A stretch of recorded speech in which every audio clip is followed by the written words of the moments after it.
up in front of them and go, hello.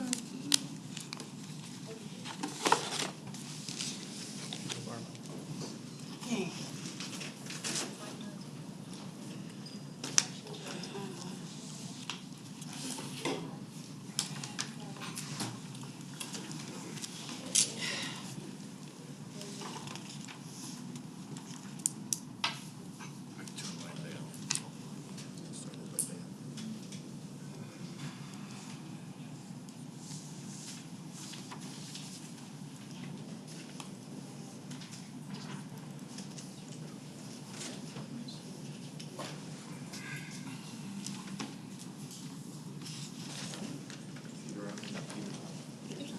Frank on there? Nope.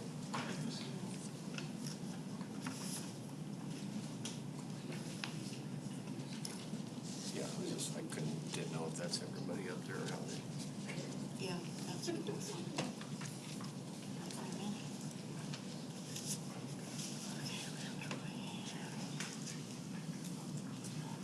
Oh. Okay.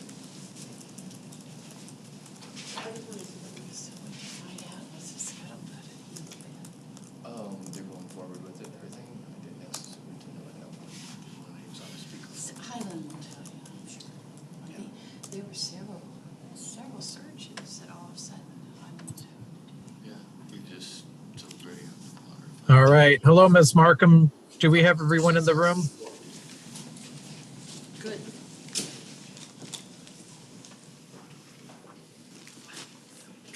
Hey, Jim, can you hear me?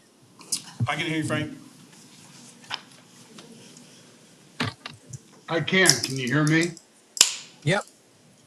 Okay. I just didn't know if I needed to put headphones on. Or it should be. All right. Are we ready to call the meeting to order then? I am. You're there. Yes. I was when Peter's on. All right. 1, 2, 3. Let me get up my.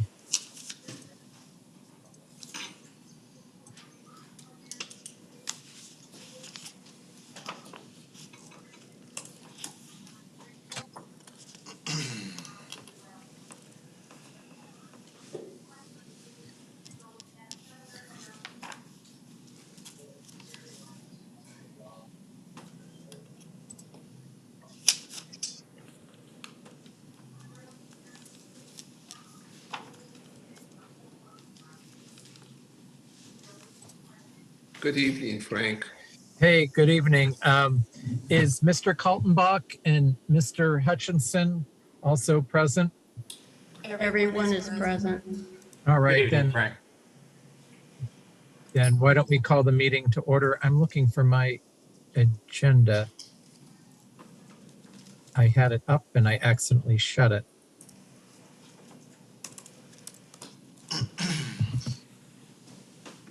Oh, there it is. All right.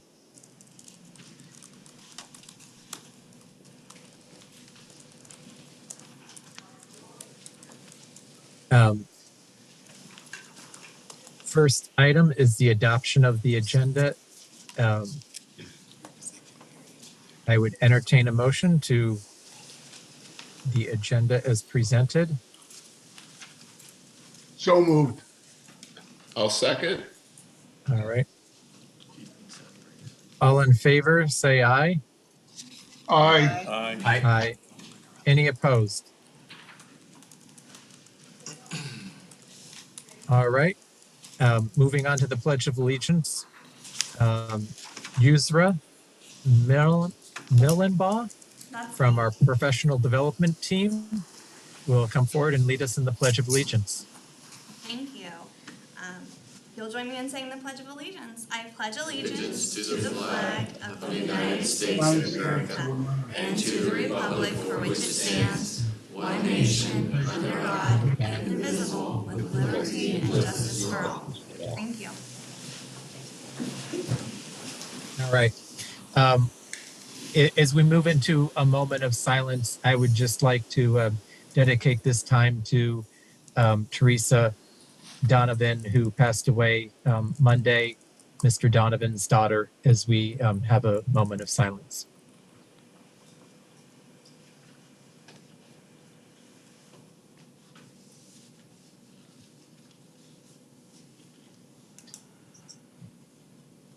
All right, moving on to item number 5, the minutes. Ms. Markham, were there any corrections to the minutes? No, sir. Does the board have any corrections to the minutes? Hearing none, I entertain a motion to approve the minutes as presented. Move we accept the minutes as presented. And second? I second. And I heard Mr. K seconded. All in favor? Aye. Aye. Aye. Any opposed? All right, moving on to current events. In lieu of Mr. Donovan, Mr. Welch, would you present the superintendent's report for summary of current events?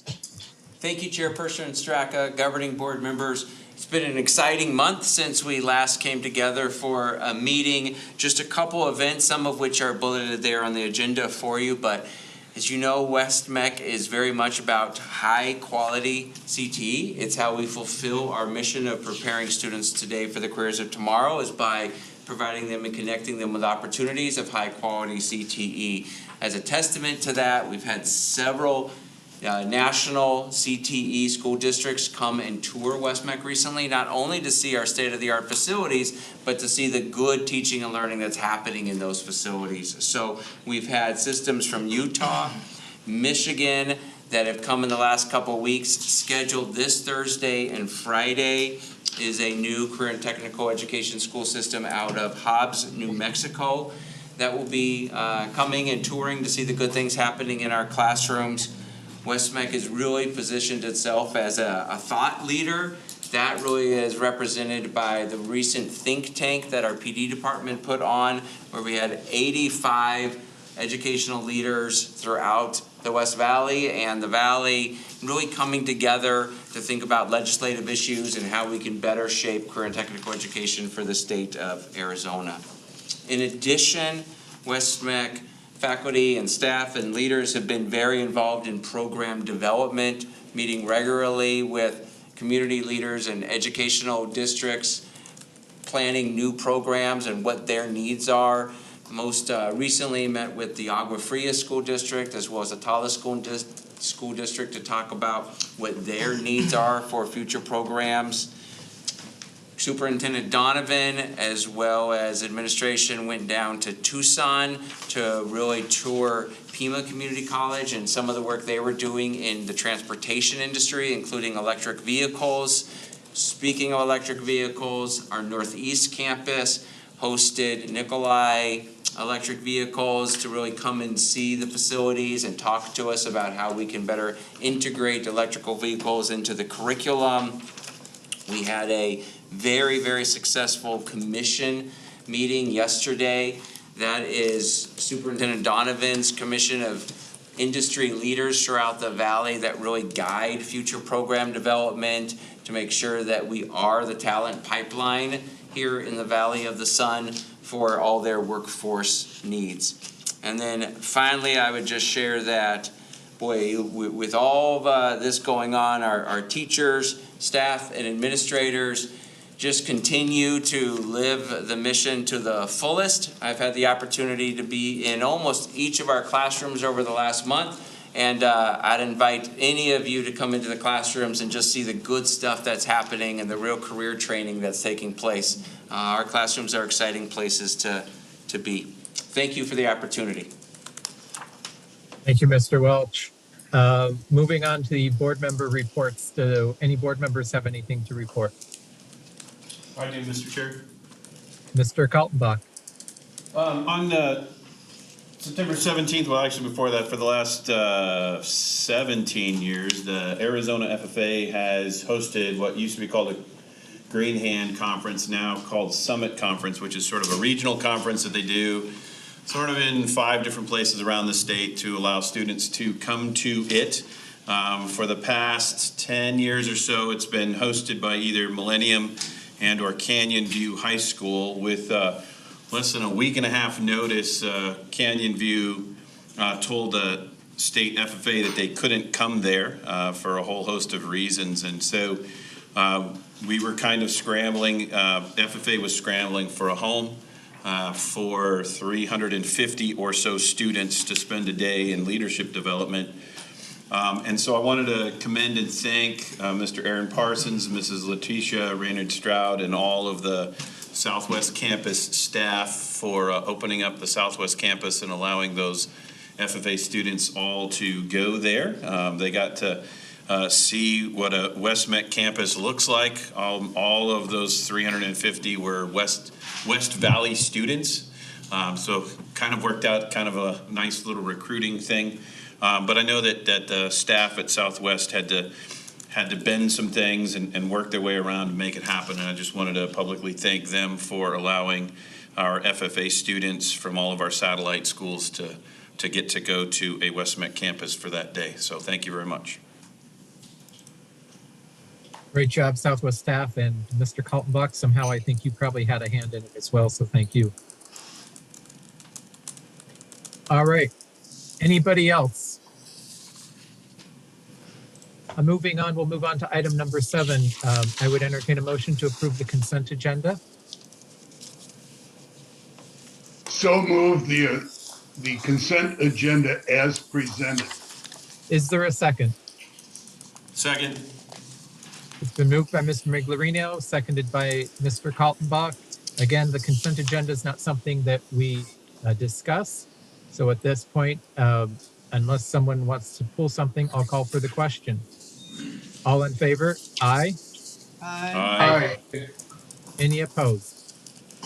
All right. Moving on to item number 8, called to the public. Ms. Markham, I have one name in front of us, Bailey Todd. Would Bailey like to come forward and address the board at this time?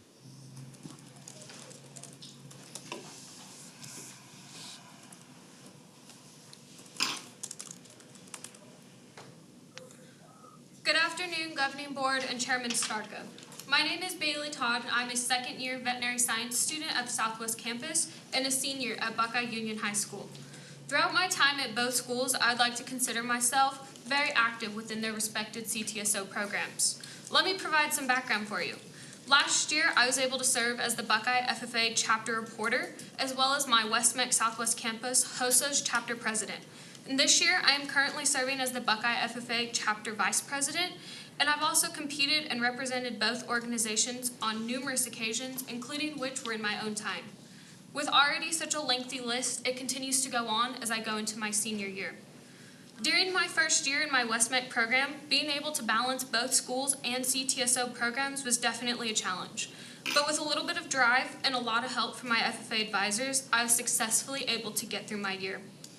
With the fear of being removed from my program due to absences and early departures to attend other CTE events, my FFA advisors provided me a sense of security, and for that I am thankful to them.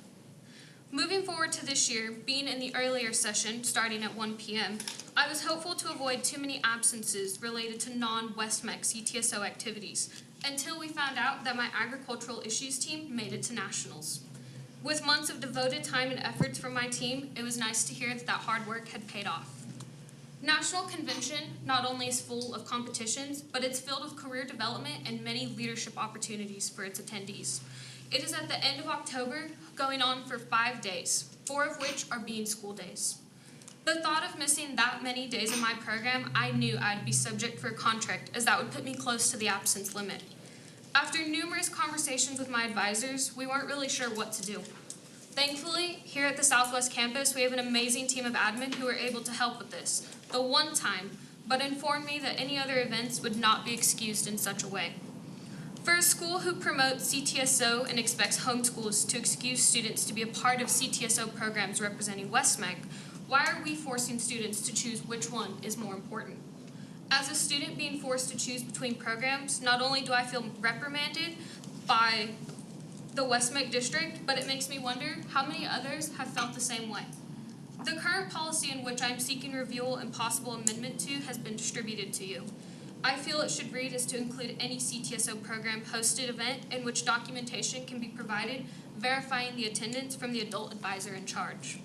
The policy in place is about limitations. CTSO to me is not about limitations, but about opportunities. Thank you. Thank you. Thank you for coming forward. As required, the board is not allowed to discuss the actions at this time. But thank you for coming forward. Mr. Ms. Chair? Yes. I would like to inquire to Mr. Erb whether this has, or there's been any communication between the parents of the student as of yet? Mr. Hutchinson, I would request, because by rule we can't discuss this at a board meeting. We can give direction to staff by law. Right, That's why I'm asking a question. You can ask Dr. Erb to provide you and the board an update. Well, I think you're mistaken, but I can speak with Dr. Erb later. Thank you. Thanks. Just for clarification, Mr. Hutchison, Stephen Welsh has been dealing with this situation, so. Thank you very much. Yep. So, Mr. Welch, if you could provide the board an update, that would be helpful.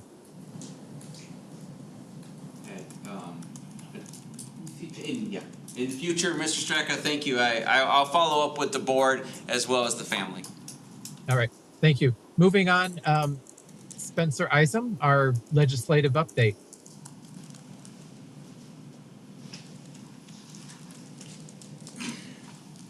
Thank you, Chair Straka, members of the board. I will try to be expeditious in this. As part of Arizona Career and Technical Education Districts, again, we're one of 14 in the state. We have established our legislative agenda or priorities for the upcoming year. The first item that is on our priorities list is Cted transportation funding.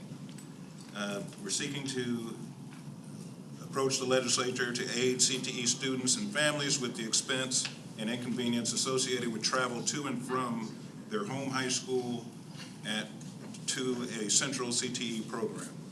The second item is establish an Arizona Career Proficiency and College Readiness Seal, one that recognizes students in CTE for completing rigorous soft skills, technical skills, and core academic training.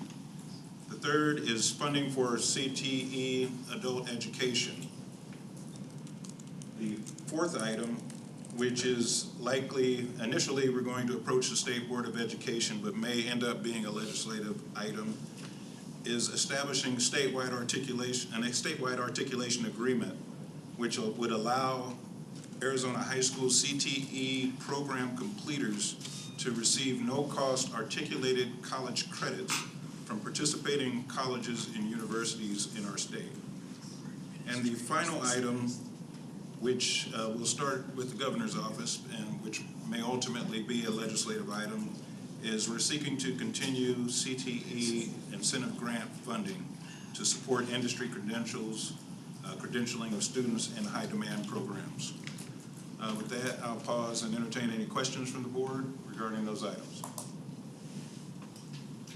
Any questions from the board? Hearing none, thank you for your time. Thank you, sir.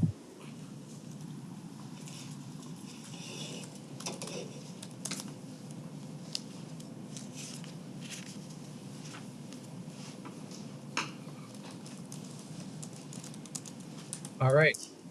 Dr. Erb, first reading of the board member conflict of interest policy.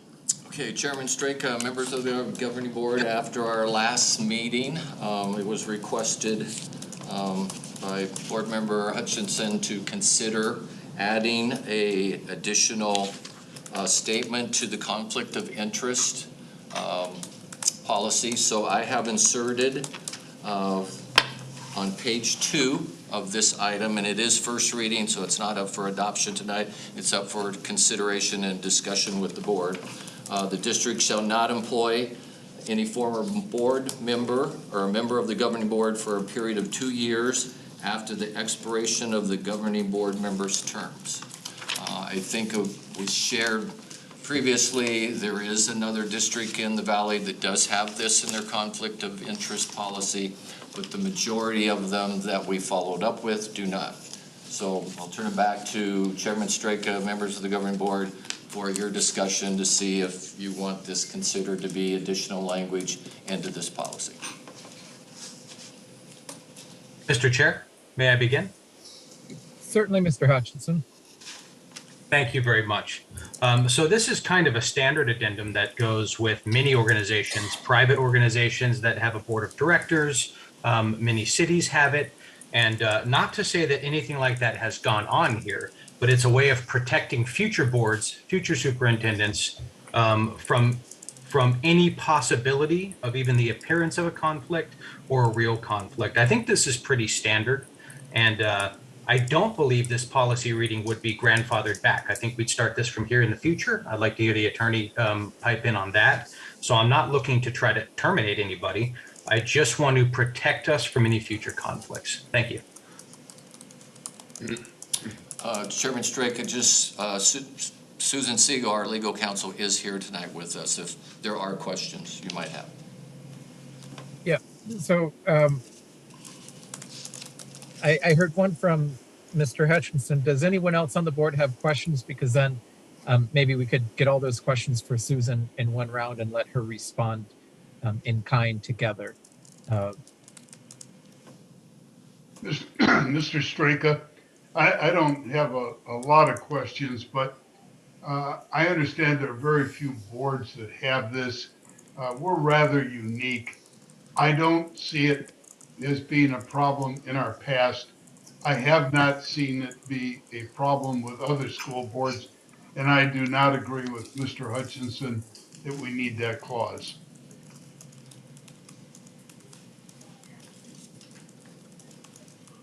All right. Any other? Thank you, Mr. Miglarino. Any other questions, comments?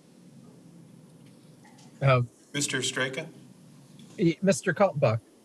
Yeah, I guess I wanted to say I agree with Mr. Migliorino, and actually, in fact, I think our unique position means that this particular change would harm our district, and by that I mean we have benefited greatly over the years of having board members from a wide variety of careers and stations in life, and some of those people are actually have experience in fields related to what West-MEC is doing. We've had contractors and construction workers, we've had law enforcement and so on. And as West-MEC continues and will always continue to struggle to find qualified, well-meaning, well-intentioned individuals to be on our staff, it seems that this would unduly handcuff our district off into the future. I understand the concept of this idea. I understand what it, like the sniff test we see at the federal level, people who have federal offices and then get jobs worth millions of dollars just because of who they knew or whatever. But that's not happening here. Like, nobody gets paid millions of dollars from West-MEC. All we would be doing would be preventing us from hiring an experienced individual to do a good job for our students if, in fact, that was the situation and how it occurred. So this just seems like it's causing a different problem to solve a problem that doesn't really exist, in my opinion.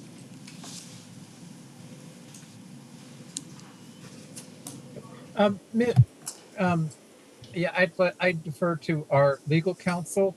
And Ms. Siegel, if you could give, I know, ironically, I think EVIT just hired a board member to be like assistant superintendent.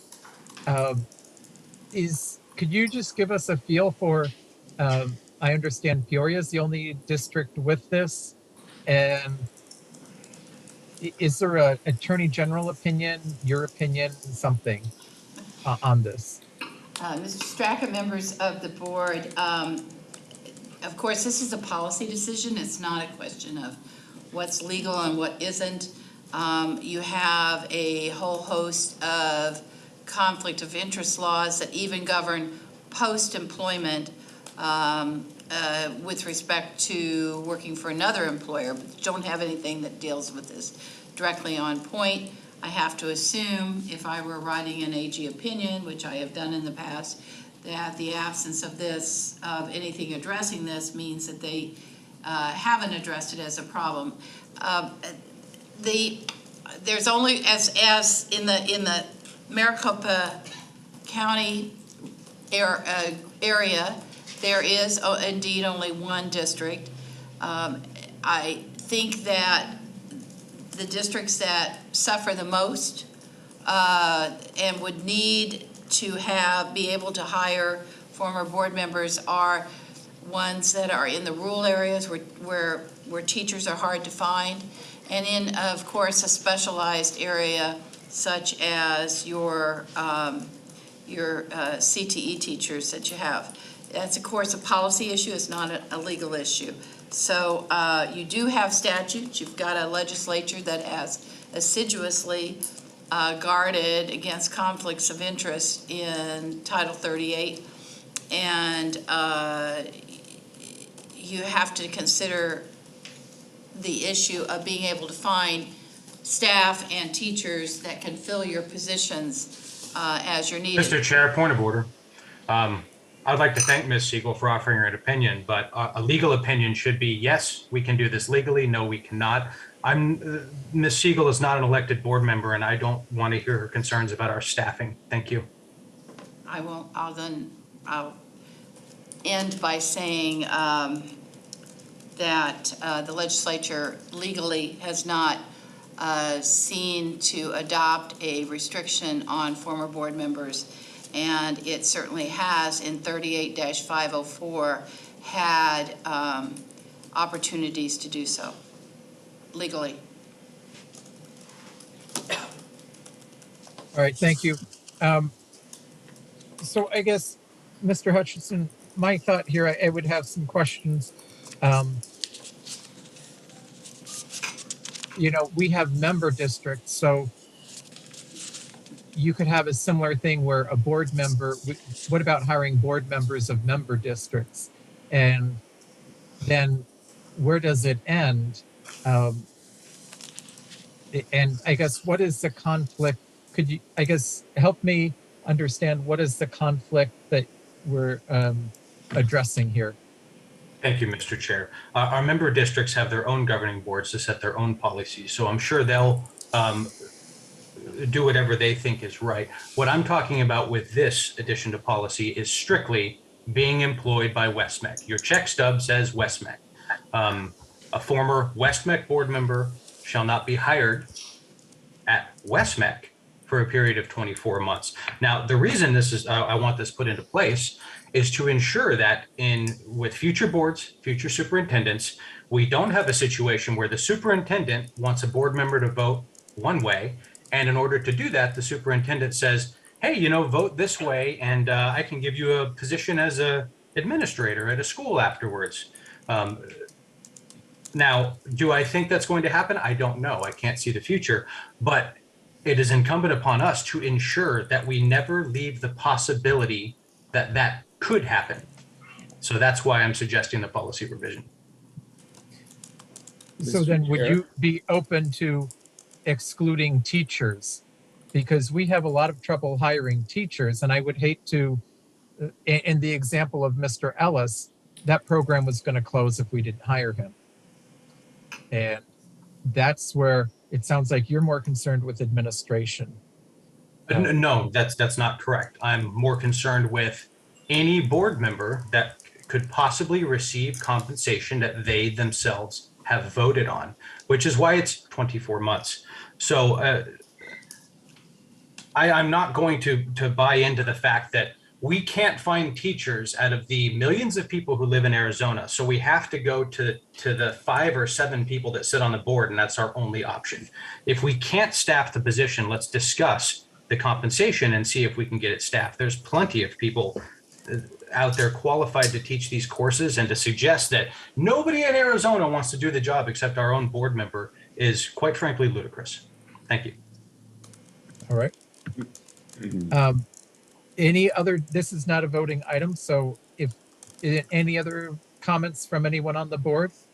Mr. Chair, just briefly, the situation that I think you were referring to, without going into the name of the district in the east, is where a hiring of a superintendent took place, and one of the board members was responsible for that hiring of the superintendent, is my understanding, and then post that hiring, after some short period of time, is my understanding, is that the board member resigned, and as you know, the superintendent has a lot of influence on who is hired, and that board member was then hired by the district at a very highly compensated salary. And so that is a concern. I think Mr. Hutchinson does bring up some points of concern here, and this does offer some protection. And I am in favor of this. I'm a little bit flexible on the number of, maybe 18 months, but I do think that this offers some protection to the district and the board. Thank you. Thanks. Mr. Chair, I would be open to talking about a reduced length of time as well. Yeah, so certainly I would encourage, because we're not going to approve this, this is only first reading, certainly send your comments and feedback to Dr. Erb, and we can have that conversation next month when we have the second reading for approval. Is everyone good with that? All right, great. Thanks, everyone. Moving on to the items for second reading. These are all the ones that Dr. Erb presented to us last month. There is just rules of order has had one wording revision. Dr. Erb, would you like to explain the wording revision on that one? And then we can move forward. Chairman Strachey, yes, I'll do that one. On your agenda, it's BEDD, Rules of Order. So I'll cover that first. And I think we'd need a motion and a vote on that separately. And then the other one that we'll have to have discussion on page 1 of your packet, there's 5 legislative or board policies. They're BIB, BIBR, GCH, and IMB. And then on page 3, I believe, there's the JLCB, and that's on page 47 and 48. Those are all legislative House Bills 2898 that was referred to the Superior Court. The Superior Court judge placed an injunction or a hold on those to be enforced in Maricopa County or in the state of Arizona. Currently, those 4 are under the review, and the Supreme Court has taken up the date in November, I don't have the exact date, that they will be reviewing those 4. So when I get to those 4, Chairman Straka, members of the board, you have 2 options. You can go ahead and adopt them as a board, even though the judge has ruled that they're not constitutional. We will place them on hold. We'll keep them in here on hold and not enforce them until the Supreme Court rules on it. Or we could table those 5 and wait till after the court administers their ruling in the Supreme Court and then bring them back to you. So that's kind of where we'll need to go through and separate these policies out, Chairman Straka and members of the board. So with that, let's go back to the first one, rules of order. It was recommended, if you go to page 4, the policy that we presented to you last month had in there that the governing board chairman may recess the meeting without a vote of the governing board in order to maintain decorum and governing board meeting rule of order. There was a recommendation from Board Member Hutchinson that said, could you place this for discussion on this board meeting, because we wanted further discussion before we approved it. Do we want to give the board chairman that authority to recess a meeting without the vote of the governing board? So with that, Chairman Straka, I'll turn that back to you. Have the discussion as the board, and then let's take a vote on that one policy, and then we'll work through the remainder. Yeah, so my thought here would be, our agenda is published, and if we've gotten through everything on the agenda, we can't really add anything. So someone could make a motion, or as a matter of decorum, the chairman can adjourn the meeting, because either way, we can't conduct any more business. And I think you would want to do that in the event that for some reason you don't have a quorum at the end of the meeting. Mr. Chair? Yeah, Mr. Hutchinson. I'd like to offer my input. What this is essentially, in a very small way, is a removal of authority from board members given to the chair. Now, we all love our current chair. Frank, you're doing a great job. I wouldn't worry about ceding that authority to you, but I also must think about future board members, future chairmen, and the possibility that this rule could be abused by a future chair to abruptly end a meeting to avoid something that the chair does not want to be discussed or voted on. So for that reason, I can't support this, but I do understand the reasoning for it, and I hope for a good discussion. Thank you. Yeah, I would just add, Mr. Hutchinson, the chairman, I set the agenda. So if I don't want something on the agenda, I'm not even going to put it on there to begin with. And once it's on the agenda, you can't, I don't believe we could end a meeting without at least possibly taking action. But that's my 2 cents. I'll throw it open to other people's conversation.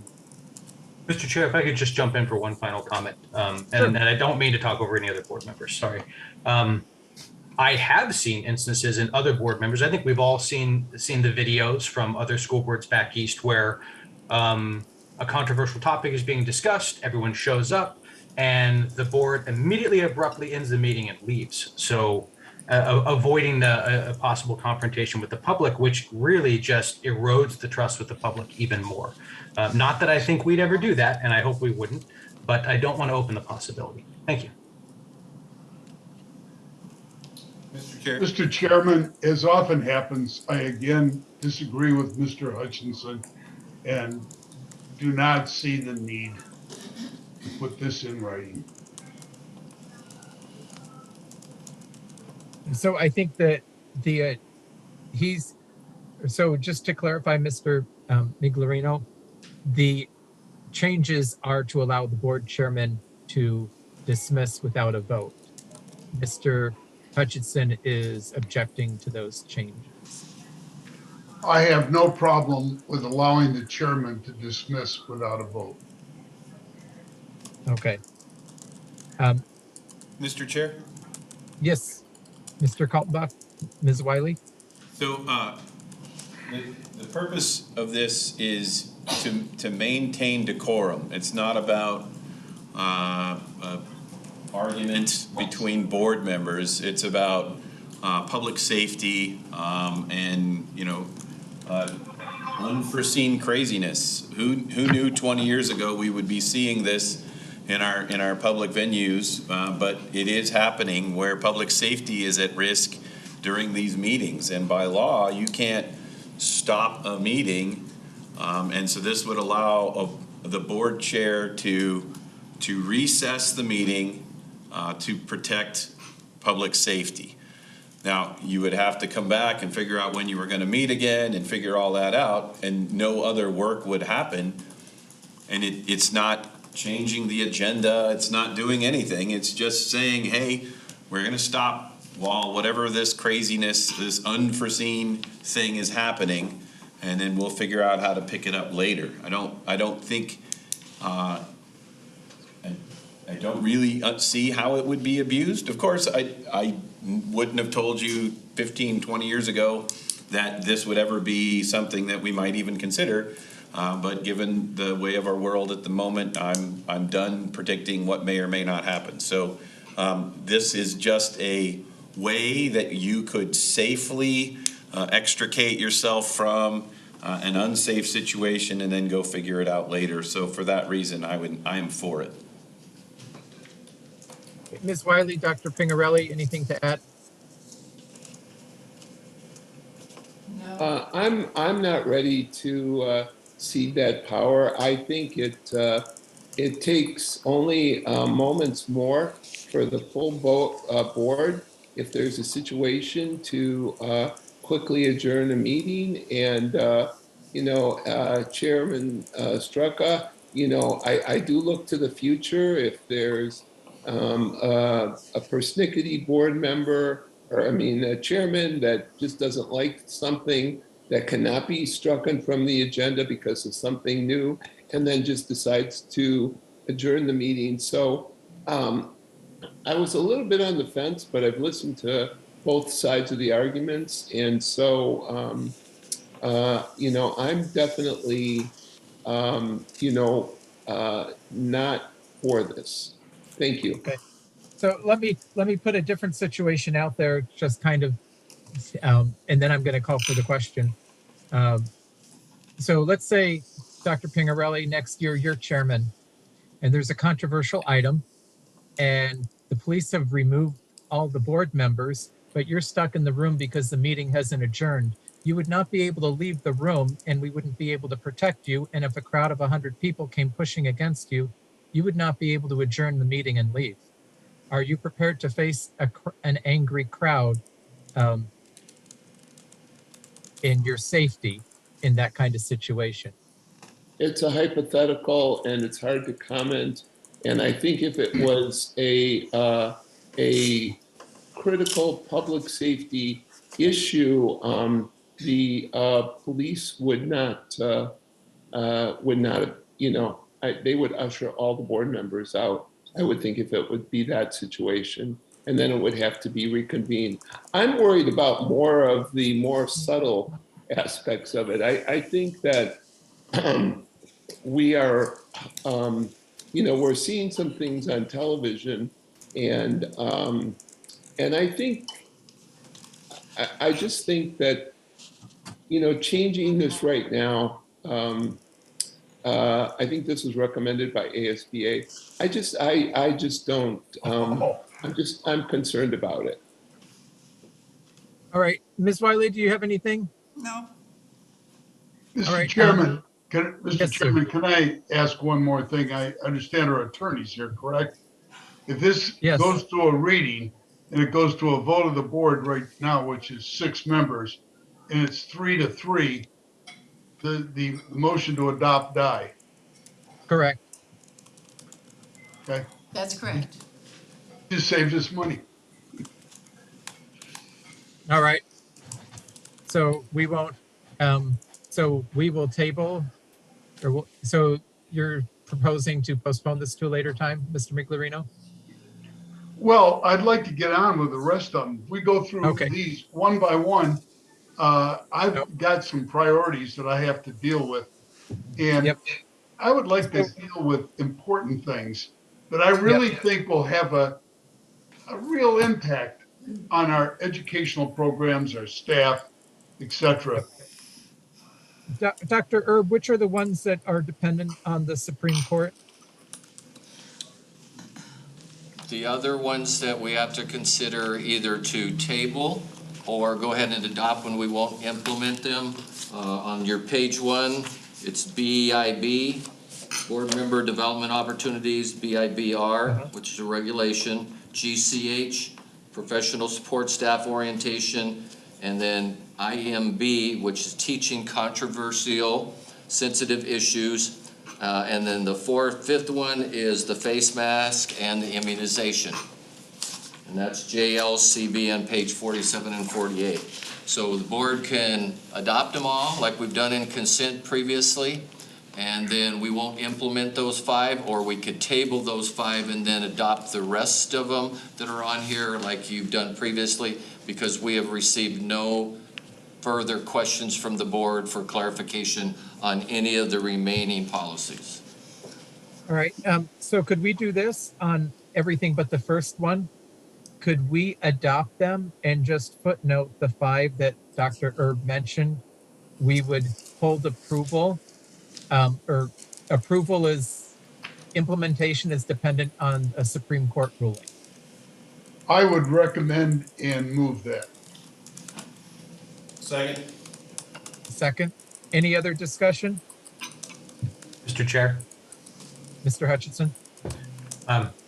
I think it would probably be smarter to wait till after the Supreme Court weighs in, but I'd be open to either of them. This doesn't seem like that large of a deal. No matter what, the Supreme Court's going to decide what we do in the end. Yep. All right. Any other discussion?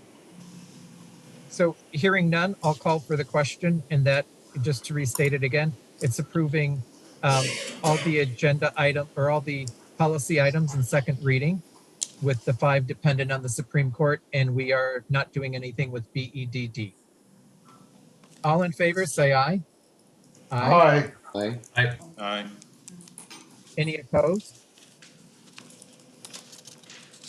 All right, moving on to item number 12, land purchase. Sorry. let's see. Just for clarification, Mr. Straka. Question? Yes, What are we doing with BEDD? so if I read the board correctly, it looks like it's going to be a 3-3 split, and we're not going to move forward with that. If you want to make a motion to approve it, we can confirm that. Okay. Well, I don't think you're wrong, but like I don't know, it just doesn't feel right to just sit and do, like, I don't know. It just doesn't seem right as a meeting to just, I don't know, feels like it's hanging out there. Mr. Chair, I think the proper thing to do with BEDD would be to call for a motion and see if you hear one with a second, and if you don't, it would die. All right, so let's do that. I'll call for a motion to approve BEDD as presented.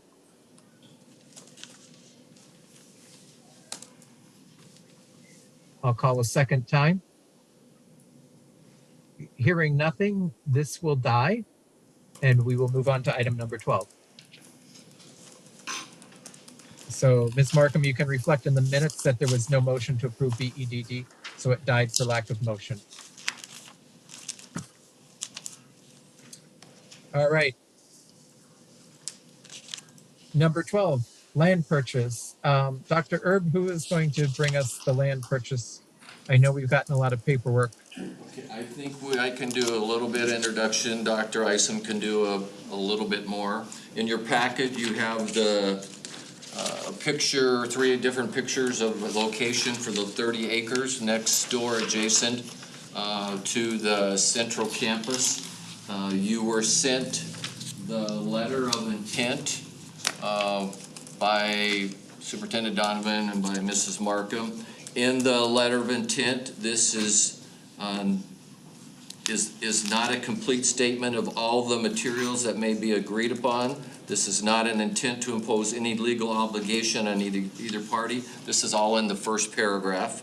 Other than those specifically referenced herein, neither party will be considered legally bound until a definitive sale purchase agreement initially drafted by the seller is executed by both parties. So this is giving the superintendent and Dr. Isom authority to move forward with this letter of intent to do all the due diligences that need to be done in this period of time, and then we'll be bringing it back to the board for approval.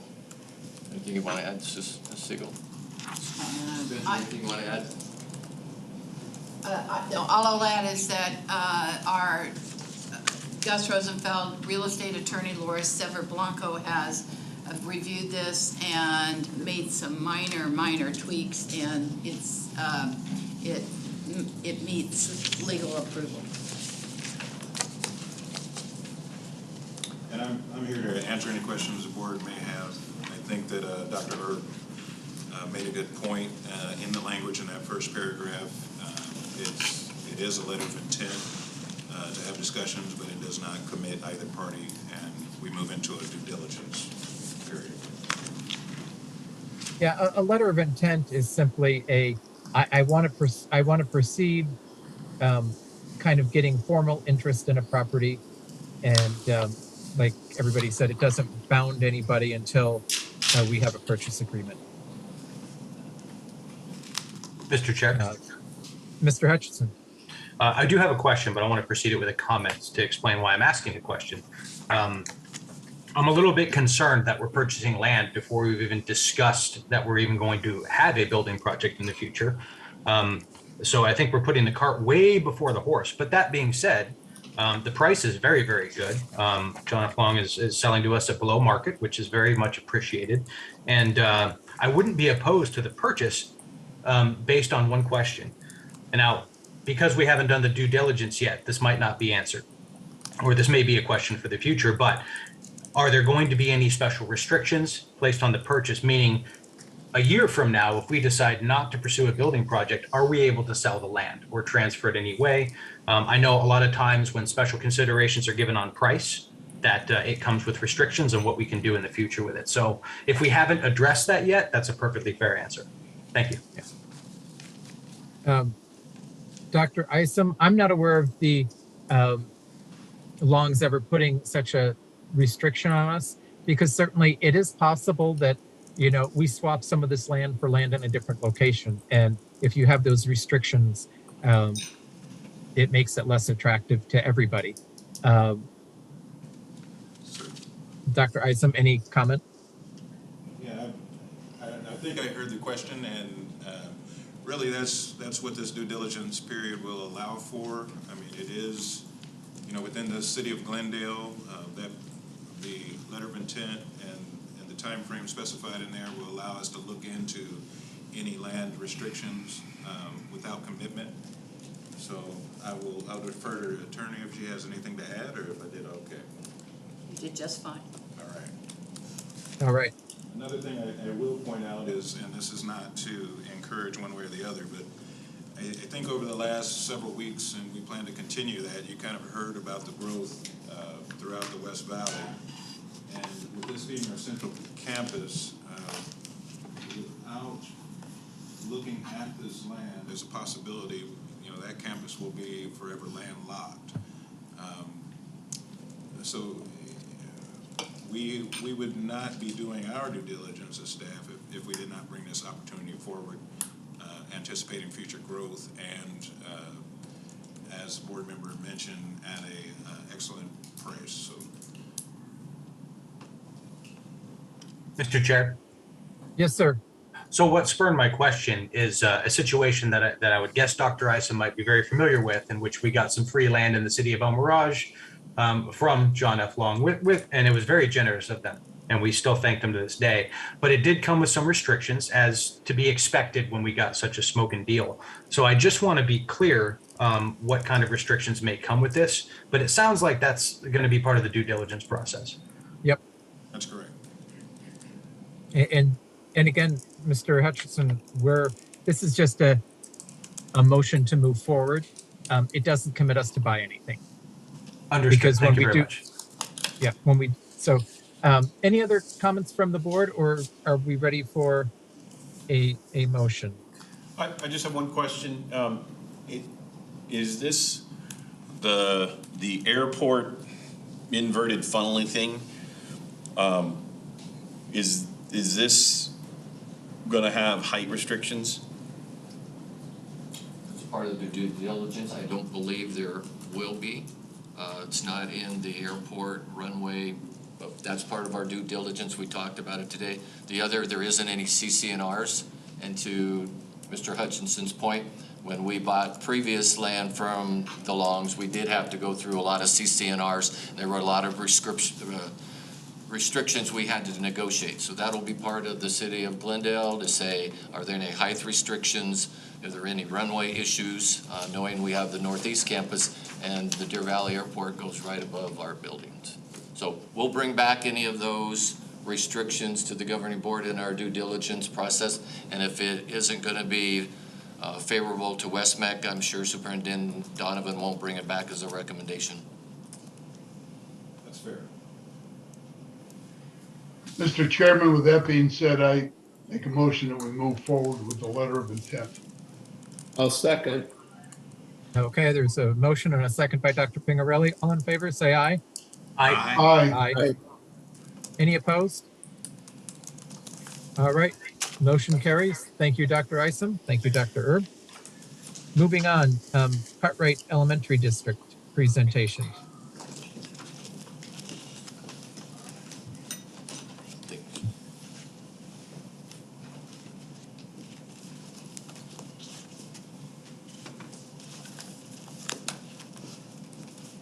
Introduce him.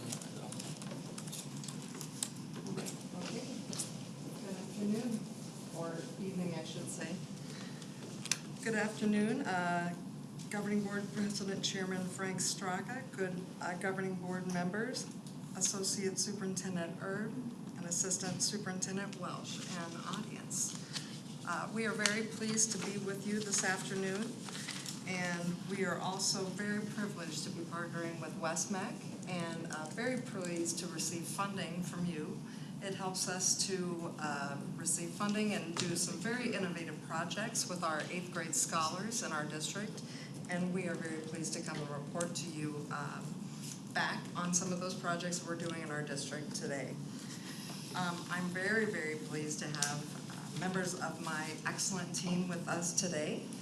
Thank you, Ms. Jean Ardell, our Director of STEM and College and Career Readiness, and also our Assistant Director of STEM and College Career Readiness, Ms. Catherine Hornstra. Before we begin, I'd like to bring greetings from our executive team this evening, our Superintendent, Dr. Leanne Aguilar-Lawler, and our Deputy Superintendent for Educational and Family Services, Mrs. Emma Haddocky. I'm going to turn it over to Ms. Jane Ardell. Thank you. Governing Board Chairman, Mr. Straka, Governing Board members, Associate Superintendent Erb, Associate Superintendent Welsh, and audience, thank you for the opportunity for us to be able to show you the innovations that the relationship that we have with West-MEC has been able to offer Cartwright School District. As we make decisions on how to best utilize our funding, we always consider the innovation, whether or not the innovation supports and aligns with career technical advances in college and career readiness. So as you can see, we pride ourselves in a great program at Cartwright Elementary School District. We have college and career readiness coordinators at all of our schools.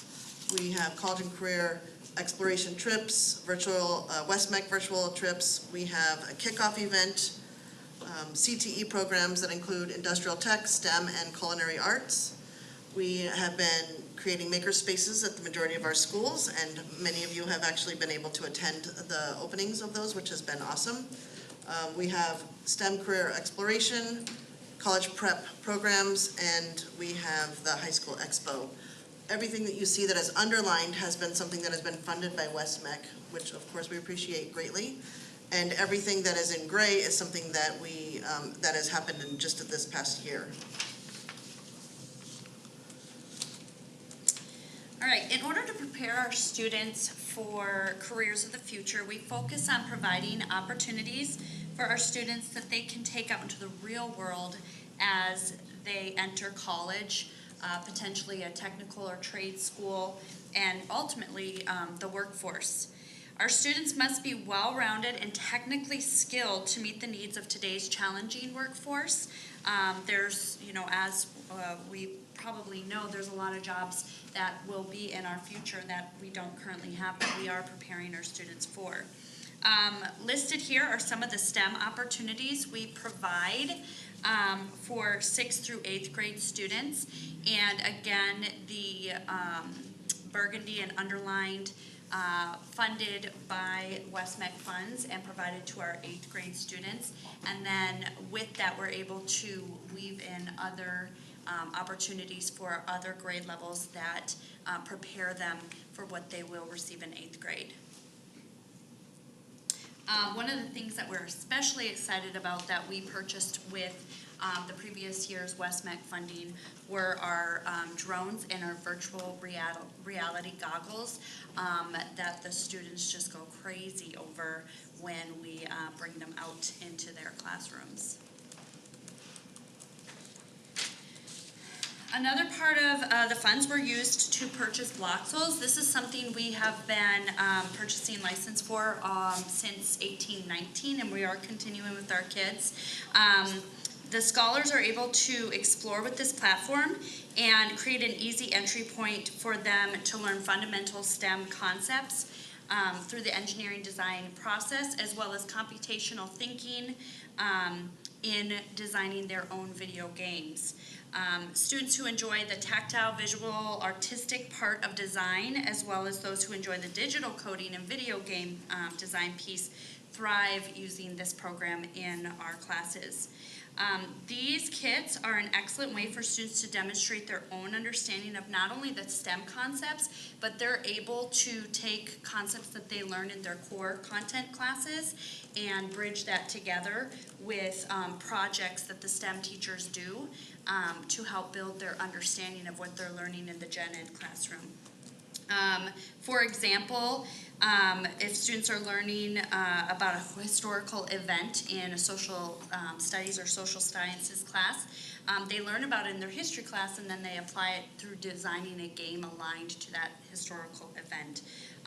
Or if they're reading a piece of literature in their English language arts class, they can apply that in their STEM classes through designing a game aligned to that. And as you can see in the picture, we have both distance learning and in-person learning. So last year students, the great thing about this resource and something that really was helpful with our STEM teachers, that they have programs like these that it was not as big a deal to go into distance learning because they can still do what they were regular going to do with the kids.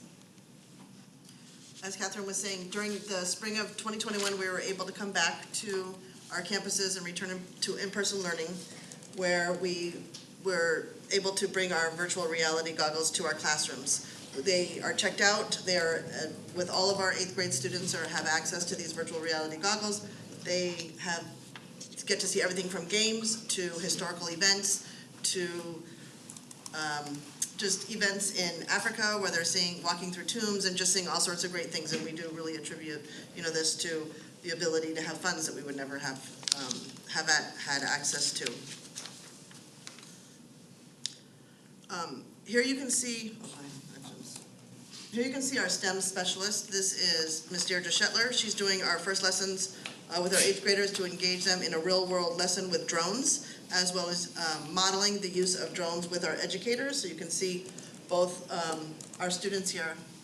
We have this actually is really great because it also includes our Learning for Independent Scholars, so they have access to this as well.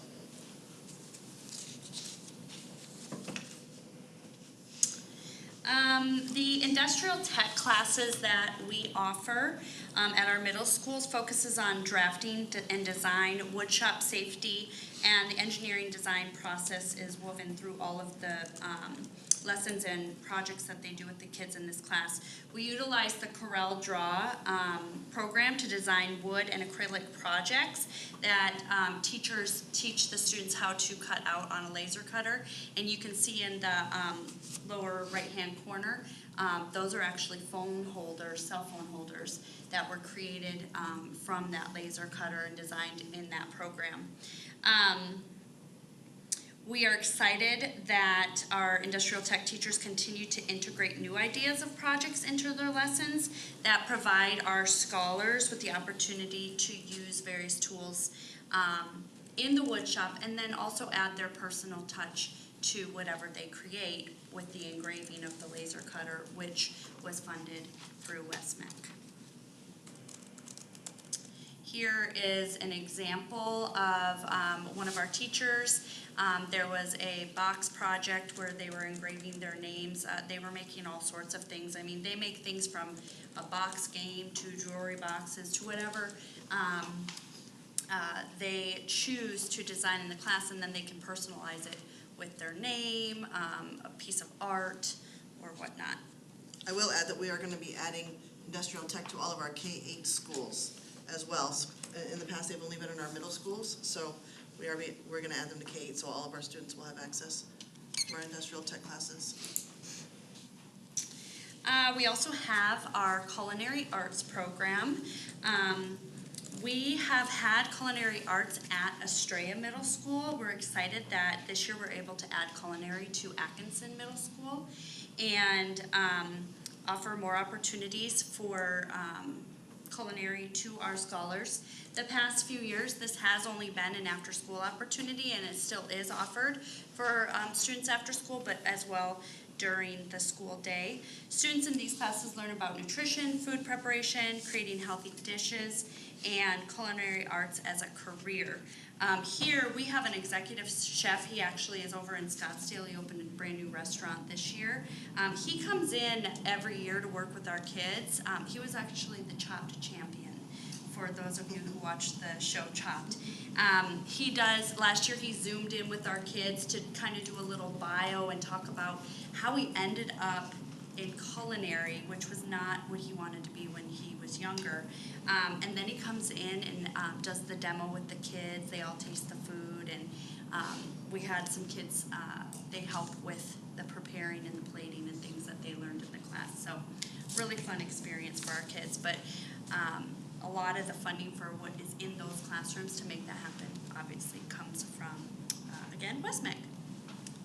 So every year, Cartwright hosts a college and career readiness kickoff event that helps our students to see the endless possibilities of what is going to be available to them after they finish school. Last year at the annual college and career readiness kickoff, we had NCAA wrestling champion Anthony Robles, and he comes to our event and really talks to our students about what it means to be unstoppable and motivates them to do great things with their lives. And the students get very excited to see that. And we're very fortunate to be back in person this year so that he can meet with the students and really engage with them.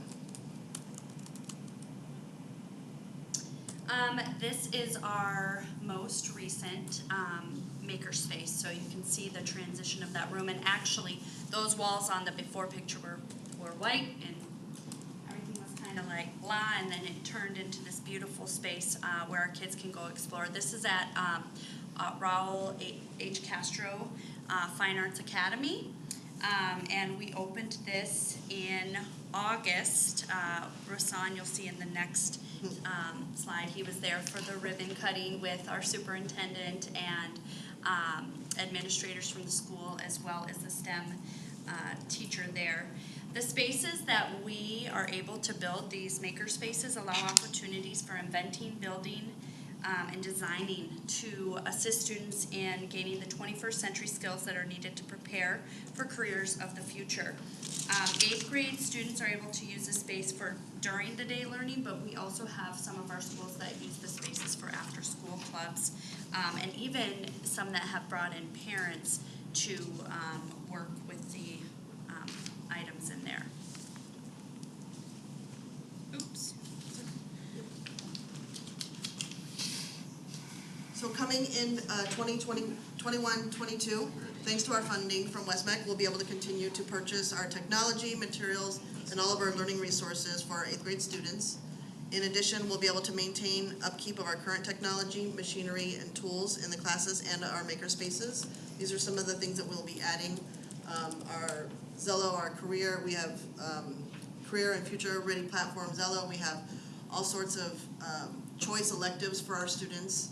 And our students this is very new to us, where students are actually getting to choose all different levels of electives. So if they want to take robotics, there's robotics 1, there's robotics 2, and they're all different things that they're learning. So we do attribute a lot of what our students have access to with our partnership with West-MEC.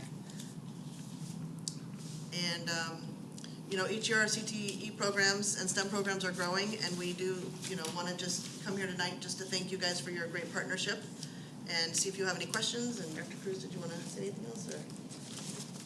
Well, I'll just jump in and say I've just been a huge believer in CTE for many, many years, and lots of familiar faces in the room, so you know what a big supporter and fan I am of CTE. So to be in a place that is such a great implementer of CTE and at such an early age is a great thing for me. So we're happy to stand for any questions you might have. We're just so grateful for such a robust partnership with West-MEC.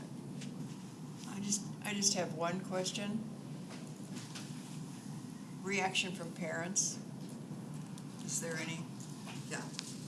Well, I actually have a current story that I was talking to one of our industrial tech teachers yesterday, and he was so thrilled that he had more parents attend his parent-teacher conferences than he ever has in the past, and really more than some of the teachers, like the content teachers in the class. And the response that he was getting from the parents that he was talking to is that they feel very fortunate that our kids are able to be in classes like that already when they're in 6th, 7th, and 8th grade and get that exposure. And really that's what we're trying to do. There's pathways that start in high school with the West-MEC programs and the different CTE programs that are offered at the various high schools. But we want to make sure kids are exposed to all those different things before they even have to make that decision for high school. And parents are very thankful for it. I know there's been a lot of buzz. We have one middle school who set up stands during their, like little tables during their parent-teacher conferences before fall break, and they were able to see the different programs that are offered in the schools, and the STEM and the industrial tech were of the best culinary demonstrations or displays that they had, so they're really excited about it. Also, our department attends all of the STEM nights at the various schools, which is actually all of 21 of our schools, and we kind of bring our show on the road. So we bring all of our drones, we'll bring our virtual reality goggles, and just to expose the students, but the parents are there with them, so they get to see all those exciting things and get to see their children, being really excited about innovation. And I will tell you, just listening to our parents, they know of West-MEC, and they are very, very familiar with West-MEC, and so thankful that we have all of these programs and are able to offer them to their students. Thank you. Okay. Thank you so much. Exciting stuff. I wish I had drones in 8th grade. Thank you so much for your time. Can I ask some questions, Mr. Strega? Oh, I'm sorry. I thought I hadn't heard any other questions. Go ahead, Mr. Kaltenbach. Hi. So I'm in a unified district, so I always have questions about how the elementary/union thing goes together. Do you guys have opportunities to track any of your students? Like, do you know how many students go on into CTE programs, what CTE programs, or how many Cartwright students end up in West-MEC or any of that? We do. We have a great relationship with Phoenix Union and various other, primarily Phoenix Union. And they do give us back information with what they can share with us about where our students are, what schools they went to, as far as going to any kind of trade schools, any of their smaller schools. They also send us information on what classes our students attend or what they at least enrolled in. We get that at the beginning of the year. So, and we are in close contact probably weekly with the liaison between Phoenix Union and our district, which is where our students go. So do you know if any of your students have been in West-MEC? We do know that we have a couple of students, Yes, for sure. and we can actually find out that information. Last year, because of the pandemic, it was really hard to get that kids registering for high school and making sure they were on track. So we developed with the college and career readiness coordinators a spreadsheet where they tracked where the kids registered at. So yes, we are able to track that, and that's something that I think we want to continue, just so that we know where we're going, because we get excited when kids branch out. branch out to West-MEC or any of the other places outside of, the specialty schools and CT and that. Right. Do you find out as students go up to maybe, oh golly, what's the Phoenix? Metro Tech? Metro Tech, that's the one. Yep, thank you. Yeah, we do have quite a few students that actually go to Metro Tech. Okay.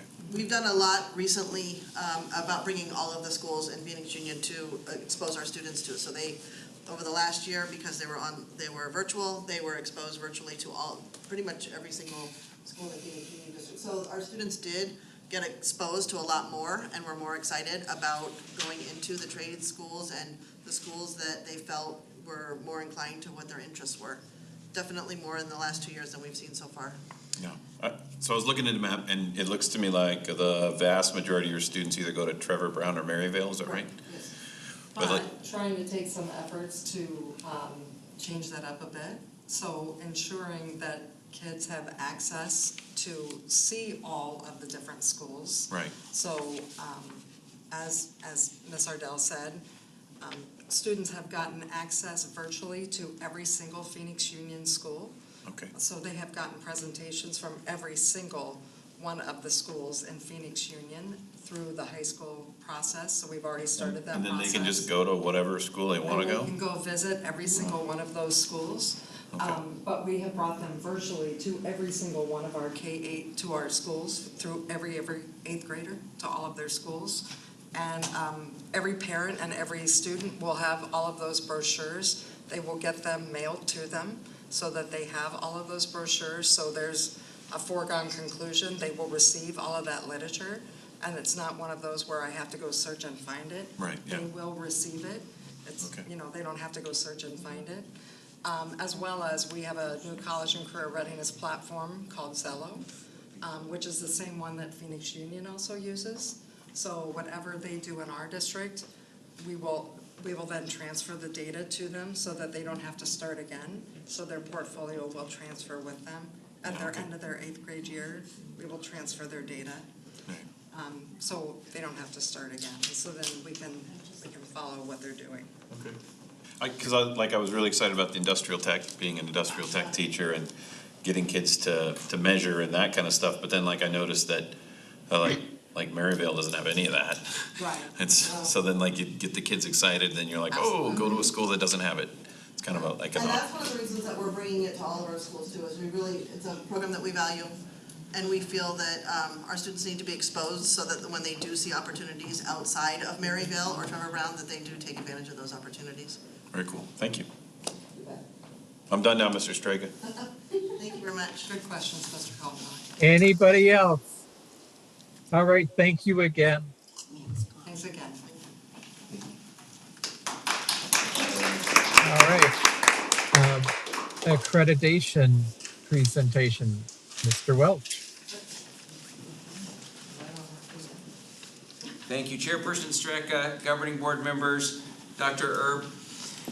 Pleasure to talk to you this evening about accreditation. And as I talk about accreditation, of course, it is more of this mantra of high quality CTE. And Cartwright, our good friends at Cartwright and Partners in Education, really lead the way. And what you saw them talk about tonight about hands-on education, along with Rasan, Superintendent Donovan, and myself have had the opportunity to be in their Makerspace programs. Really cool stuff. It is not the middle school that I went to many years ago. So I applaud what they're doing and really appreciate that partnership we have with them. Accreditation is this pursuit of continuous improvement, and it's about not only saying we do high quality CTE, but measuring ourselves against national standards, both in adult education and in secondary education. So of course, a couple months ago, Lizeth and myself stood before you and talked about this journey of accreditation. And so this is just kind of a check-in to let you know where we're at along the process. Since we last met, COE, that's the Council on Occupational Education, they are the body that accredit adult education for West-MEC. So as Lizeth talked to you and predicted, that team of individuals, they came, they saw, and they left believers of career and technical education and in what we do. So in mid-September, we had a team of 7 individuals from the Council of Occupational Education come to West-MEC physically. I'd really like to thank Governing Board Member Barbara Wiley for being there in person and kind of talking to them and interacting with the council and getting to meet them and share a little bit of our mission. That makes a difference, the interaction that they have with each of you. But they were complete believers, really provided lots of accolades, as well as some continuous improvement opportunities. They really gave us some direction on some better ways that we can engage with industry and advisory council members. So as a matter of fact, Lizeth, who's on your agenda to talk about that this evening, is with an advisory council right now. Our pharmacy advisory council was moved tonight, so she's there engaging with business and industry while I represent her this evening and tell you a little bit about COE. So COE has given us till, they provided us with a written report, and then we have till February to respond to them and show them how we're adopting the practices that they suggested with our advisory councils. But we do, they continued our accreditation, so we still have the adult accreditation. And then in February, when we respond with, here's how we're doing with advisory councils, they'll kind of give us the length of that accreditation. It's anywhere from 3 years to 6 years, just depending on the council and how long they tell us. So either in another 3 or 6 years, they'll come back and visit us. Of course, they can drop in and visit at any time. But that's kind of what's happening on the adult world. On the high school world, we still have that coming up. So that is with Cognia. Cognia, which used to be Advanced Ed, but the accreditation is still through North Central Accreditation, which some of you are familiar with that have a history.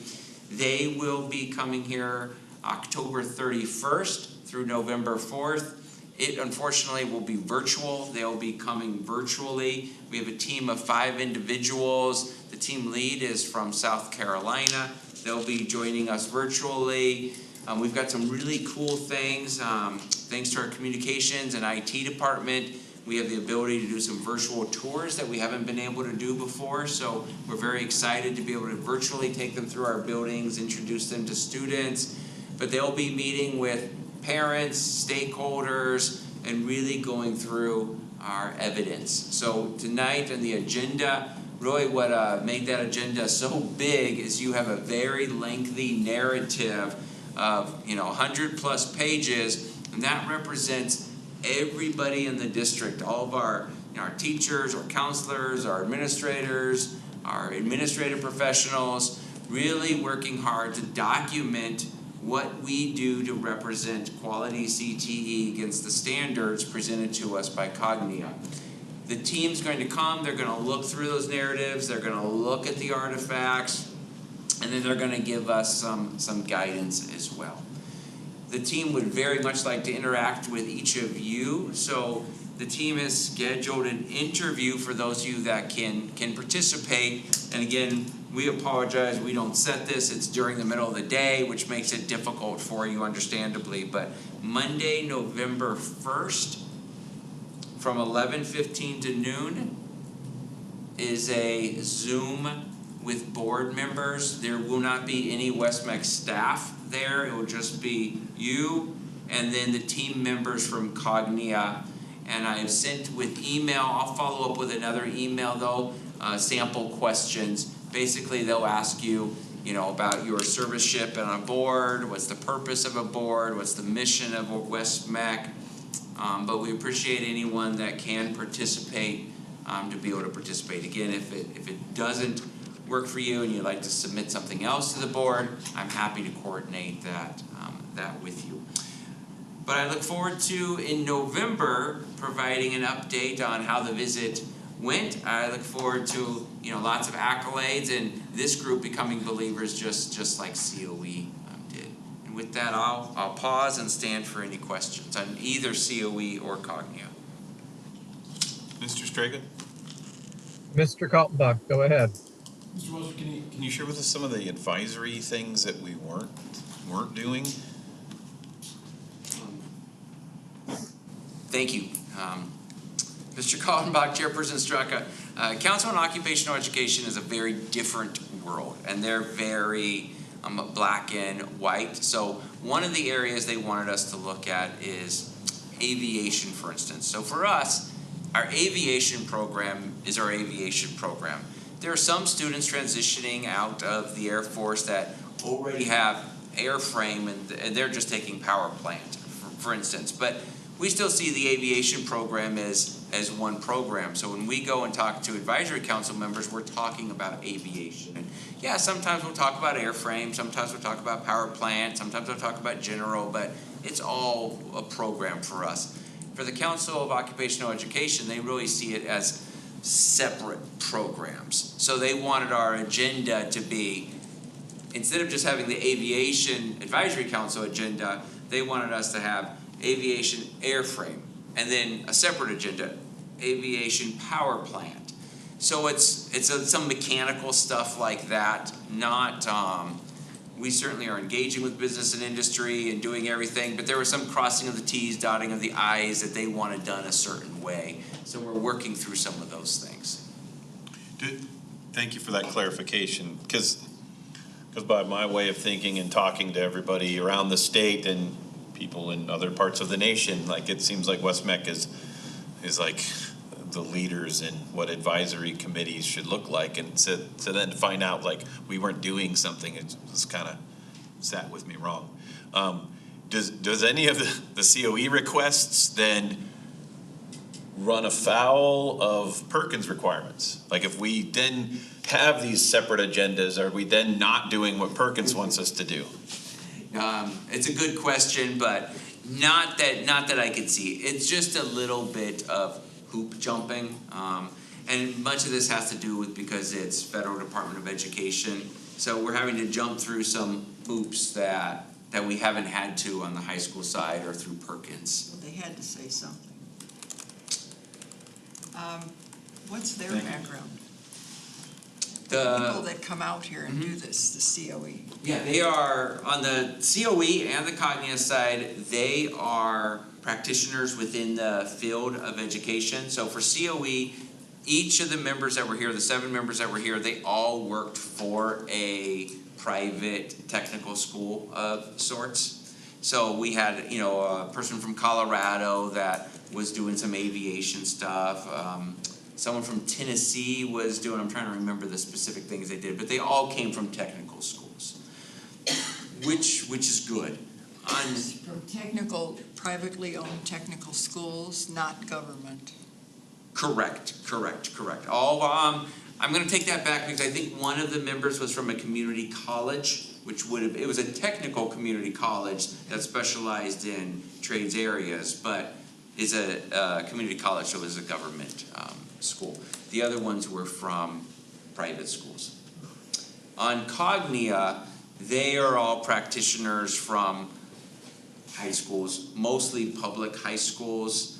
They could be counselors, they could be administrators, they could be teachers, but they're all with high school backgrounds, not necessarily in career and technical education.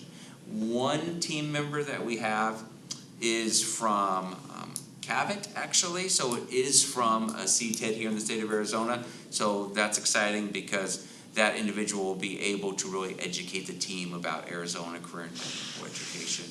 The rest of them have traditional high school experience. Thank you.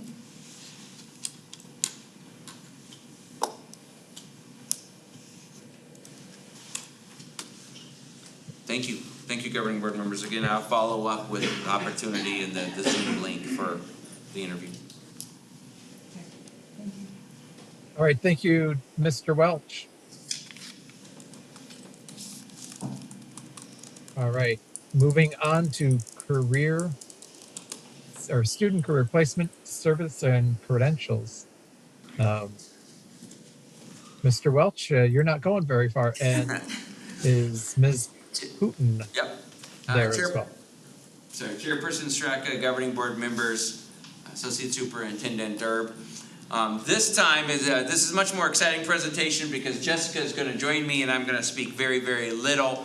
I've been talking about high-quality career and technical education, but all of that is for nothing if we don't produce results, right? And we don't produce students that are truly ready for those careers of tomorrow.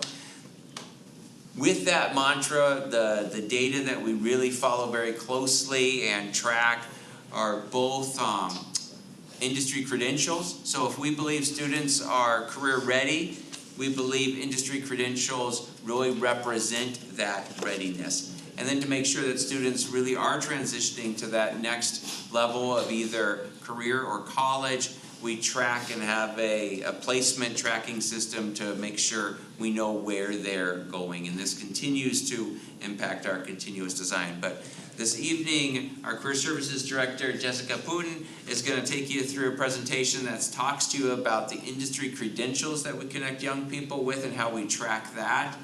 And then finally, how those credentials empower young people to be placed in the next level along their career path journey. So with that, Jessica. Did you want to talk about the mission and vision real quick, or no? No, I'm going to take for granted that our board by this time is tired of me talking about mission and vision. So we're going to move right into it. Sounds great. Good evening, Governing Board Chairman Straka and Governing Board members. Tonight I get the pleasure of speaking to you all about our credential and placement updates. But before I do want to take a moment just to point out some of the great career services supports that West-MEC offers, that our career coaches offer to our students. On the credential side, they are consistently working with our instructors throughout the year to collect these credentials that we are proctoring on campus. They are working with third-party sites to collect those credentials as well that are in the report that you are looking at tonight. They are proctoring and scheduling sometimes multiple sessions per day, multiple sessions per week. They will even go as far as transporting students to testing sites. Prior to COVID, our career coaches shuttled students to their state cosmetology licensing exam to make sure that they would be able to sit for that. On the placement side, the career coaches are consistently building rapport with students throughout touchpoint workshops, anything from resume writing, interviewing skills, bringing employers to campus for mock interviews, as well as networking, LinkedIn, time management, any of the professional skills that students will need in order to be successful. They are also consistently sharing job leads and connecting with employers to make sure students are aware of the opportunities that are available to them, as well as making those initial follow-up calls, texts, emails, really anything short of smoke signals in order to contact these students for their placement information and to hear about the successes that they're experiencing after West-MEC. So for the industry credential update, I am very excited to report that during the academic year 2020-2021, our students, first and second year students, earned a combined total of over 4,000 credentials. I do want to note that the report that was shared with the board was the overall completer credential report. So your report states that our 2021 completers earned a total of over 3,600 credentials, which is a 98% rate of holding at least one credential and a 71% of holding an industry ready credential. So as you're looking over the rest of the credential report, it is important to note that industry relevance and how we separate credentials from the industry ready credentials. West-MEC, through our work with our advisory councils and industry partners, has created an industry relevance categories, if you will. Our required credentials and preferred credentials make up our industry-ready credentials. So required credentials are the ones that are required for employment in the field a majority of the time. A great example of that credential would be the Arizona State Board Cosmetology license. Our students in that program are unable to work in the state of Arizona without that license. The preferred credentials are the ones sought after by employers. and candidates that hold that credential do have hiring priority over candidates that would not hold that credential. So an example of that one would be the CCMA for medical assisting.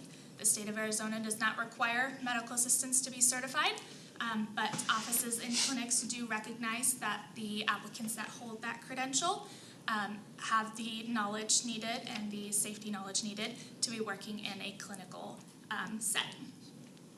And then lastly, our relevant category. Those are the credentials that are simply nice to have ones. They are acknowledged by employers, however, the candidate with those credentials might not get hiring priority over another candidate that holds a little bit more industry experience.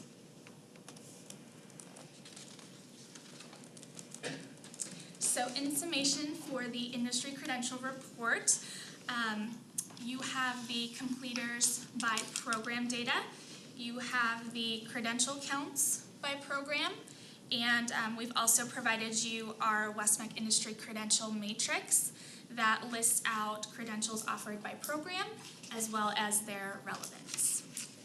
I would like to note a few important notes, if you will. The industry relevance, some programs do not have any required credentials, so they are simply working with preferred and relevant credentials. Testing eligibility, a lot of the credentials require our completers to be 18 years or older in order to sit for the credentials, and a lot of times they are not 18 years of age when they leave us here.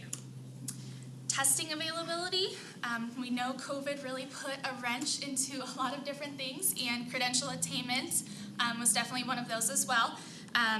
The Arizona State Board of Cosmetology is backed up on testing about 10 months, so they're just now starting to schedule some of our 2020 completers. So I'm sure we'll still continue to see this trend for a couple more years, unfortunately. And then lastly, the national pass rates. Depending on the industry and the credential, some exams are very, very difficult to pass. Not only for our completers, but also for employees within that industry for years and years that are sitting for these exams. So programs that would fall under that category are our IT security and aviation certifications.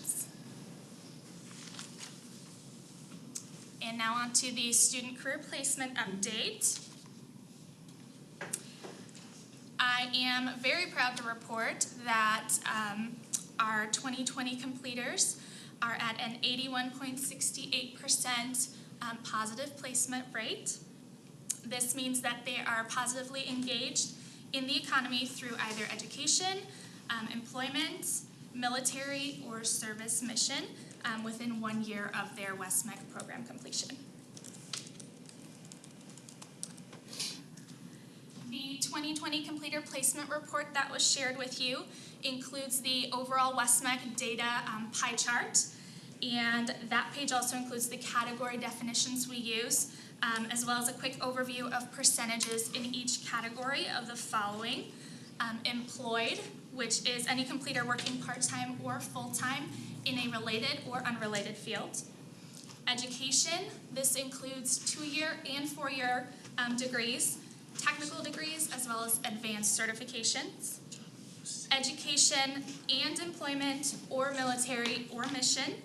And the completers in this category are engaged in continuing their education as well as either employment, military, or service mission. Military, any completers that are currently enlisted and or serving, and service mission, completers that are engaged in mission or service related activities. We also include 3 additional categories. Disengaged, which are completers who do not wish to work at this time or participate in the economy. Refused survey, completers who did not wish to comment at this time about their placement status, as well as unresponsive, those completers who we have made many attempts to try to reach, and they are just not responding to our outreach efforts.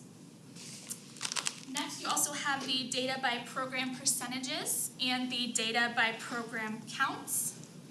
And then lastly, you have the West-MEC Trend Report. And that report spans the placement numbers over the last 4 years.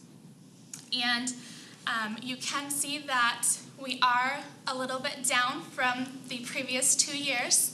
However, 81.68% in a COVID year, I still think is pretty amazing, and I hope you all will as well. As our coaches and myself were talking to students and parents and completers, there was still a lot of uncertainty, and a lot of uncertainty about wanting to go into the workforce right away, a lot of uncertainty about continuing their education, just kind of in those unclear times. So this concludes my updates, and I will now stand for any questions. Ms. Putin, thank you very much. I'm stepping in for Chairman Strika as he had to depart the meeting for personal situation engagement. And so, board members, any questions? Yeah, I do, Dr. Pingarelli, if I may go. Thank you. Mr. Kallenbach, go ahead. Hi, you gave us a number way back at the beginning, 71% was our credential thing. Where, am I right in thinking we still struggle with the whole, like, that's a state test and we don't have rights to the data unless they tell us? No. The 71% was the industry-ready credential attainment. It's not so much that we don't have access to those numbers, it's that some programs don't have the required and preferred credentials that make up those industry-ready credential category, and they maybe have a lot of relevant certifications that don't count in those 71%. So only required and preferred credentials make up the 71%. So 71% of our programs meet that or allow students to get to that place? Is that what that's saying? I'm sorry, I'm not understanding. Wait. Yeah, so it's, Sorry. that's okay. No, it's okay. I'm sorry. It is complicated. It is complicated, so. Because there's some that this will be good on your resume. It'll look good. It'll kind of replace experience that someone else might have. But then these over here are required, and you're not going to be a welder unless you have this. Governing Board Member Wiley, absolutely correct, completely correct. Yeah, but is the 29% that's missing, is that because it doesn't exist in the universe of that career, or because our program doesn't offer it, or? For some of it, it's COVID. So for like hairstyling, for esthetician, because of COVID, they stopped for 9 months. They weren't letting students come in and doing the hair and all that kind of stuff. And so they're so backlogged now that students can't get in to get their license. So a lot of the 29% is from COVID. Aviation is an example of that. Hairstyling, esthetician are all examples of that. Some of them are just, pharmacy is still one that we're working through. It used to be that students couldn't take that test until they were 18, had completed a program. It used to be they had to do a clinical. So we're still navigating, and our career coaches and Jessica are doing a good job on navigating through some of these systems. So that's kind of the things that make up that 29%. Okay. I guess I would also maybe like to see a number, and I don't know if you can give it, of like West-MEC kids have done everything they could. What's that number? Right? So if they're stuck because the system above and beyond them won't let them move any farther at this point, that's not their fault. Like they did everything they could to that place and they're waiting in a queue somewhere to get a test. That's fine. Right? Like, is that a number we could get at some point? Yes. Yes, we we can could- absolutely break it out by program and let you know which credentials are because like testing's backed up and which ones are because maybe required preferred credentials aren't as available in that program as other programs. Okay. Yes, or there's an age restriction, While absolutely. you're doing that, I would love to have, you can't work this job without this credential. I think that's in this report, like it says which ones are required and which ones are It is. So preferred, any yeah. required credential, you absolutely have to have in order to But perform I the will job. say your resume is wonderful. I've got a grandson who's used it over and over. Thank you. That's great to hear. May I continue, Dr. Pingarelli? Yes, please continue. Your list of things that the career services people are doing, and I really appreciate that they're embedded at the different campuses so they get to know students. As a CTSO advisor, it would be hugely helpful in my mind if that person was involved with my students in my program. Like I know that they're involved in the program in the class, like they're delivering services, but do the career services people actually like go to CTSO meetings or contribute or do any of those sorts of things? 'Cause I think you could like kill 6 or 7 birds with one rock if you did those sorts of things. Absolutely. I do know our coaches help in preparing students for those CTSO events and competitions. Okay. They'll go in there and kind of talk to them a little bit about public speaking and making sure their resumes are on point. But there's definitely an opportunity there, absolutely, where we could look into how the career coaches can interact a little bit more with CTSOs. I know a few of them have chaperoned CTSO competitions. That's perfect, So they yeah. are intertwined kind of in that way for now. Great, thank you. Thank you, thank you. Any other questions from the board? I think just my comment would be a very well put together analysis that was provided to the board. And thank you very much. Thank you. Thank you. Thank you. So without further questions, let's move on to agenda item 16, strategic plan presentation. Mr. Wakefield, you're up. Well, thank you, Chairman Pingarelli, members of the board, Associate Superintendent Erb, and Assistant Superintendent Mr. Welsh. As we have begun and been through this third phase of strategic planning, we are currently in our first year of the third plan. We celebrate 100% of our employees participating. However, I recognize that employees participating and the word strategic planning doesn't inspire. So as we look at other organizations that have done this and been through this process, who have really captured the hearts of their employees, we've looked to Ogden, Utah, and the district up in Ogden, Utah School District, where they have rallied around some central themes for strategic planning.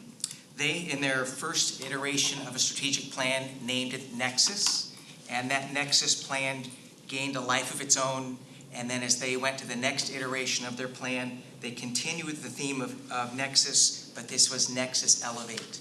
So we took the good work, as all educators do, is beg, borrow, and steal, and began to look at our plan. What would it be that inspires our employees?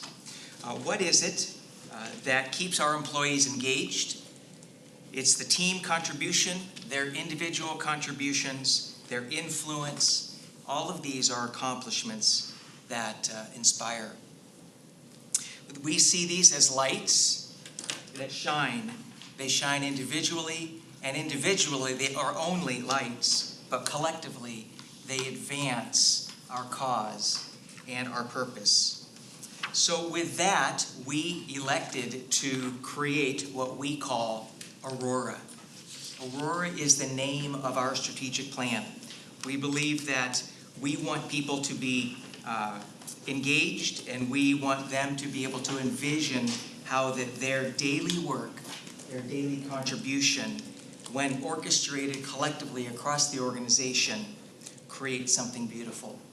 We've heard tonight already at the beginning of the board meeting about how the 3 different school districts are reaching out to West-MEC through personal visits or even using our website to begin to learn about career and technical education. I'll put on my science hat. As you know, Aurora was created by the Earth's magnetic field. Close to the North and the South Pole, lights are created and people from around the world go to see Aurora or Aurora Borealis. And so just as people go to visualize Aurora, they come here to see the wonderful things that we do. As the name for Aurora, it is the light that our employees bring as we help our students to shine. So welcome to Aurora, our new strategic plan. Throughout this process, we've had 6 commitments, and under your leadership, we have been true to these 6 commitments, and we'll talk through some of them tonight. As I reflect and we talk through, we are committed to the advancement of West-MEC's mission and our vision. We believe that through individual, as we talked about, and team contributions, through the coordinated and collective work of all of us, we will be able to accomplish many wonderful things.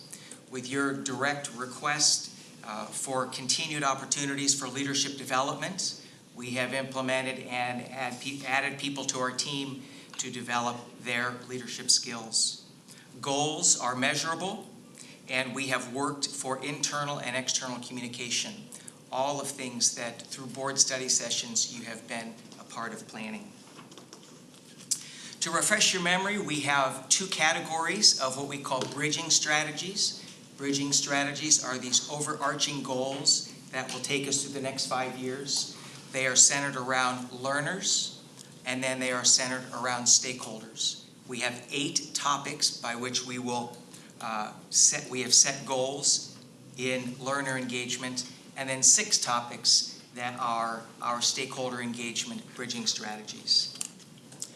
We, on a regular basis, utilize a theme called the community table. The community table is the mechanism by which leaders across the district, champions, department leads, gather and then collectively talk through and design the strategic plan and then align our working tactical plans to that. We've identified a couple of roles in this where we have a mentor, and mentors are the people within the organization who help guide the structure of the strategic plan to keep it moving. And then we have champions. These champions are the people that oversee and really work and coordinate the specific goals for that year. We have selected 3 what we call priority bridging strategies for this year. We have 2 within the area of learner engagement and then 1 within stakeholder engagement. Let me share with you the first goal. Jessica and Stephen just spoke about this idea of industry credentials. So the 4th learner engagement goal, as you can see, is to really build on the current system of career readiness with industry credentials so that our students are truly ready, that we're doing a quality job of tracking these credentials, that we're reporting them in a manner that works, and then most of all, celebrating when students achieve them. So as measured by 75% of our completers earning this required or industry-ready credential, required or preferred credential. And we're giving them as, for the reasons that Jessica explained, 1 year after program completion to accomplish that goal. A couple examples of how tactical plans at the campus and then the department level are aligned to them. You can see that at Northwest Campus, they've written the goal that each program will develop one of these career-ready industry certifications where they're aligned to a preferred or a required industry credential. And then the IT department, through their good work with creating a system of how we capture all of this data and use it most effectively, will be involved in helping us to track credentials. These are just 2 examples of every department at campus that have written goals aligned. The second goal that we're working towards this year is that of career literacy.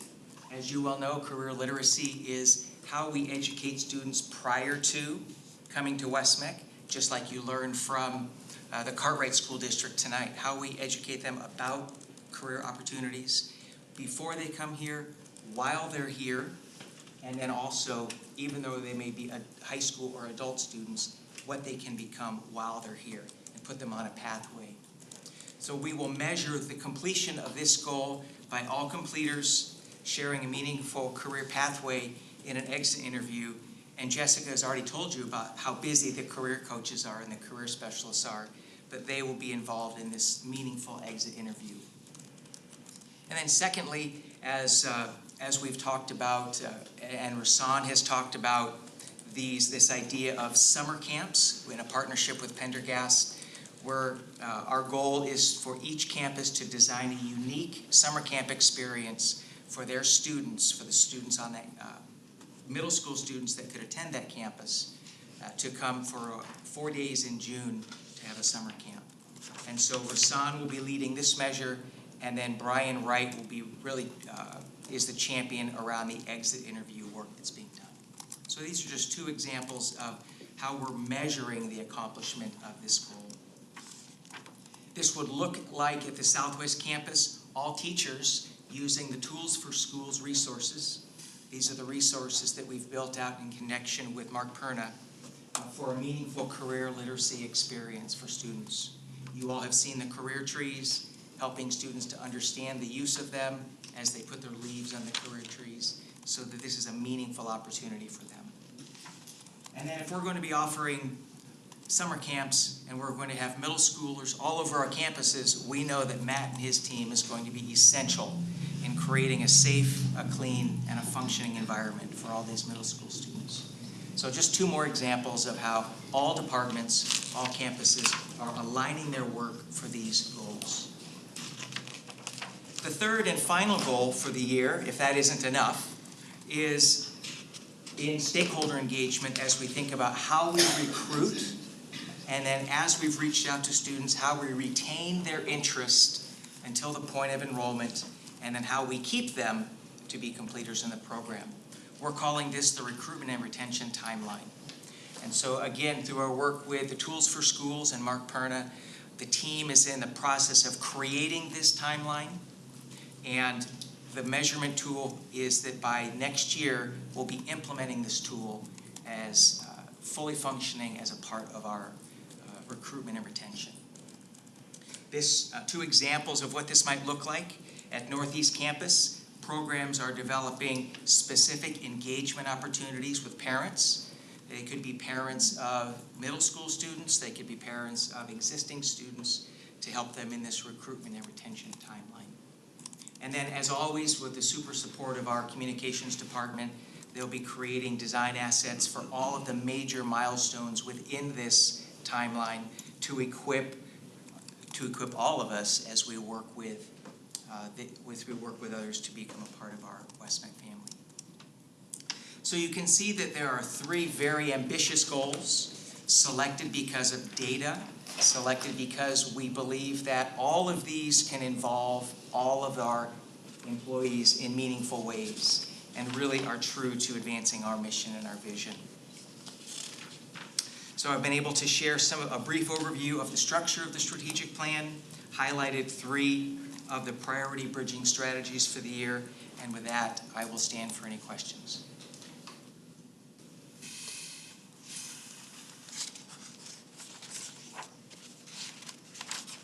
Dr. Pingarelli might ask a question. Please proceed. Where are we in the process, Mr. Wakefield? Thank you for the question. So we have designed the plan. All of the campuses, all of the departments have selected a goal, and they have created what we call critical work activities or actionable items that are aligned to that goal. And then they've worked with Jared, if it would be a campus, or their department leads to ensure that all of those are aligned to accomplishing the goal. And then each month, as we come together, we will then talk through those and continue to move forward with accomplishing those. So is it done? Is it adopted? Like, The goals have been selected. These 3 priority bridging strategies are selected for this year. And then we have set an action plan to be able to accomplish those with measurable goals. So that part has been agreed upon and moving forward through the community table. did the board vote on the strategic plan? What did I miss? I thought they did. Yeah, what month it was, the board voted on a framework that includes all the bridging strategies that were presented this summer. Okay, so we adopted the bridging strategies. And so the bridging strategies were adopted, and then each year through an annual process, the community table selects 2 to 3 of these goals from those bridging strategies. So there are 14 bridging strategies this year. 3 of them are being tackled with the goals that Joel presented. Okay, thank you. Thank you, Mr. Kallenbach. Thank you, Mr. Walsh. And Mr. Wakefield, any final questions on this agenda item before moving on? Well, thank you for your time. Oh, Thank you. okay. Hearing none, thank you, Mr. Wakefield. Thank you for the presentation. And I would like to now move to agenda item 17, discussion and consideration of a motion to approve the 2020-2021 annual financial report and the school level report review. Ms. Godley. Good evening, Chairperson Pinglarelli, other governing board members that are here, and everybody who has endured the governing board meeting that is still on Zoom and still in the audience. This will be the most energetic presentation that you will have and what we call fun with numbers. Yay. So let's start. So for your presentation, what I'm going to supply you with is the information for the fiscal year 21 annual financial report, which is a recap of last year's revenue and expenses. I just want to emphasize that this is kind of over and done with, and it was last year. So the first slide gives you the breakdown of the 3 major funds, which are the M&O expenditures coming in at 82%, which is your maintenance and operation. Then we have classroom site fund at 1% and unrestricted capital coming in at 17%. The pie chart will show you the exact dollar amount of those expenses. The next exciting one is a further breakdown of the maintenance and operation expenditures, and those are broken down by functions, which means to you who's using them. So the first one is instruction coming in at the 4.2 million, member districts coming in at 10.7 million, adult programs 932 for salaries and benefits, student services and our counselors and our ADM coming in at 1.7 million, curriculum and PD staff 2.1 million, general administration 1.3 million, school administration 1.6 million, business, IT, human resources, and our PR department or our communications department as well, coming in at 2.6 million, and our custodial or our maintenance departments coming in at 2.5 million. The next fund to be presented is the classroom site fund. The total expenditures in that fund are $436,118. The pie chart shows the breakdown between base salary, performance pay, and professional development. And if I haven't hooked you enough, here's our capital expenditures, which is our furniture, fixtures, equipment, vehicles, that type of expenditure. Textbooks and instructional aid, 1.1 million. Furniture and equipment, 1.2. Technology, 473,999. Construction and building improvements, $109,354, and our member district capital being $2.7 million. This is the breakdown of our auxiliary expenditures, our 525 fund. The biggest component of this is our student aids, what we provide the students for their kits, such as the hairstyling, esthetician, welding, etc., coming in at $237,299. Dual enrollment being $18,000, and professional development, the supplies for the training for our CTSO trainings, $11,000. Sorry? Yes. Can I ask a question? Absolutely, this is exciting stuff. The student aids bit where you had like, is that just central program stuff, or is there satellite in there? That is what we provide our students as their basic kits when they sign up for those classes. Okay, thank you. Okay. More exciting stuff. Next are some of the expenses from our other funds, less major. The Civic Center, which is our facilities use proceeds, $30,000. Community School, our adult program, expenses $880,000. Tax credit, sorry to say, took a hit last year because of COVID. Expenses were only $2,700. Gifts and donations, however, stayed at $103,000 for expenses. CTE projects, which are our enterprise programs, $31,000. Some of those programs, I just want to say, are quite large because we have our hairstyling enterprise programs where we provide the salon products and services, our autos program, and we have several other programs that do other big type processes. Here, I like to present the last 5 comparisons the board has asked in the past for some of these comparisons. This first slide is for your maintenance and operations. And as you can see, we went down slightly from last year, but happy to say COVID didn't hit us like it did some of the other districts. So I think we're on a pretty good even keel for progress. The last slide is on our capital, the last 5 years of expenditures. And here I want to just remind the board that fiscal 17 was when we were beginning some of our big programs, Northwest Campus. So that was a year of big expenses. We also sold a bond, therefore the expenses then went from capital to the bond expenditure. Hence, it went down in fiscal 18.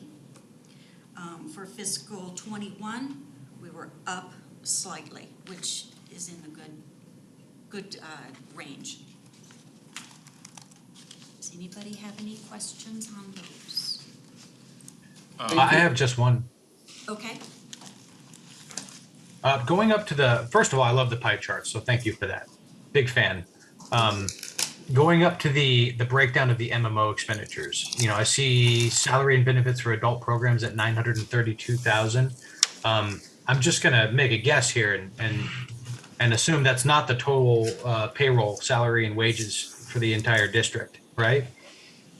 It's not all of it, but it is a majority of it. Okay, reflected on the report anywhere, is there a total salary and benefits number that we could see?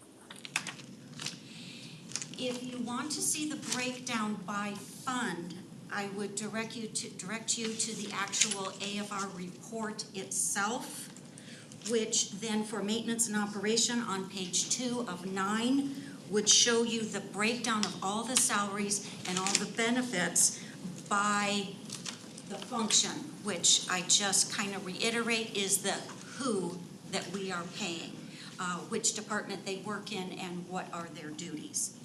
I'm actually looking for something much simpler than that and just one aggregate overall number. This is what we paid in the fiscal year for total salary, wages, benefits. I didn't see that, and it's not it's not something I want to stop the whole meeting and discuss. Just curious where I can see that number in the future. Well, at the bottom of page 2 of 9, you would add the first two columns, which would be 8.6% and 3.9%. That would be the majority of all salaries and benefits. Some of it would be paid out of Classroom Site Fund, and some could be paid out of the adult program as well. On page 2 of 9, you say? Page 2 of 9, sorry, the maintenance and operation. First column is salaries, second column is benefits. On line 32 is the total of the two together. That would be the closest I could get for your figure that you would want right now. I can have Ms. Thompson get back to you with a more direct dollar amount, if that's what you're looking for. Great, that would be appropriate, and no hurry on it. But thank you very much. Thank you for the question. Board members, other questions? Yeah, Dr. Pingarelli, the last two bar graphs that you had there? The comparisons? Yes. Thank you. Fiscal year 21 is our current year, or that's the one that just, that's the one that ended July or June 30th, however many months ago? Correct. Okay, Correct. thank you.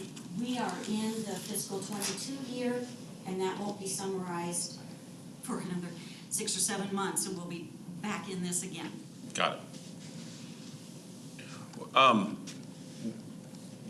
Where, I like the pie charts too, where do we see the money coming in from the adult programs? You will see that on the actual AFR report. I believe it's on, if you look at page 6 of 9 on the actual AFR report, by fund, these are listed. Second column in are the actual revenues. So under 520 community school, if you follow that over, you see 1.2 million actual revenues. This page will speak to the revenues that come in by fund. And then over 1, 2, 3, 4, the fifth column over shows you the actual expenditures for the same fund. So community school is our adult program? Correct. So on the pie chart a few back, you told us that we spent $932,958 on adult.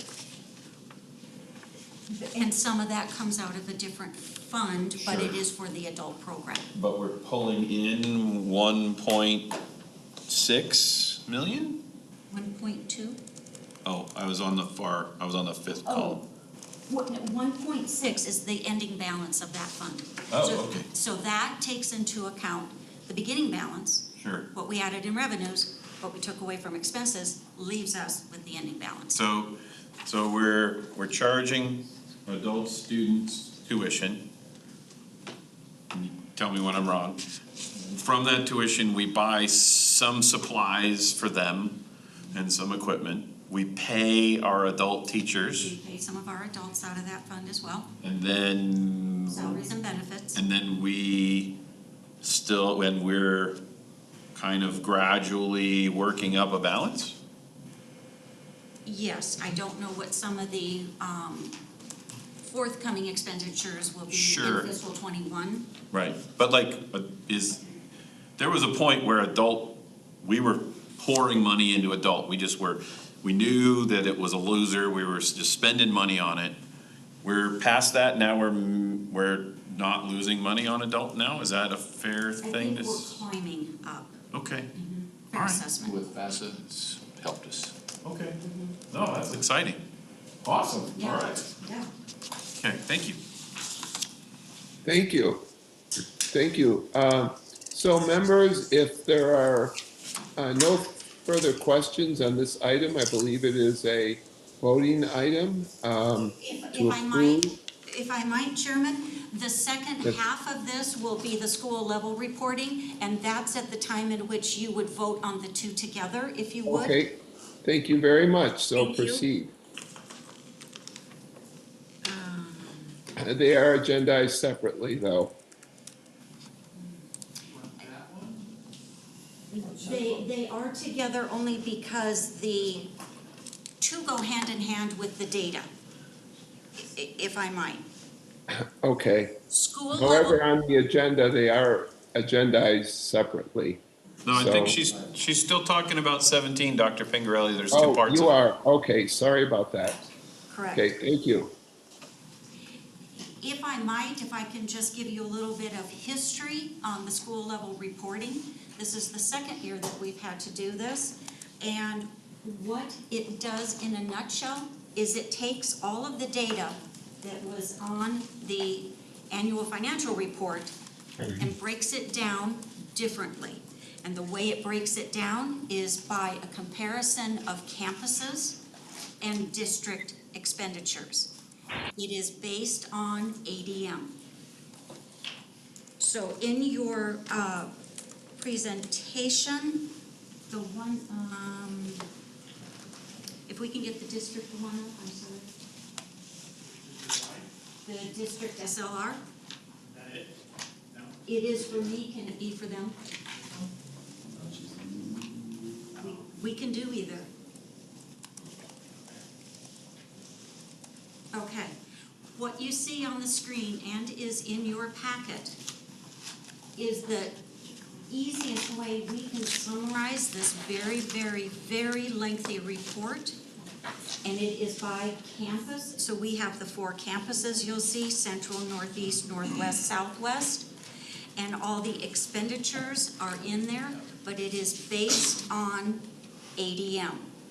And you'll see the number 285, 479. The student count is under each one of those school headings. So the 285, the 479, the 640, and the 619 was the student number.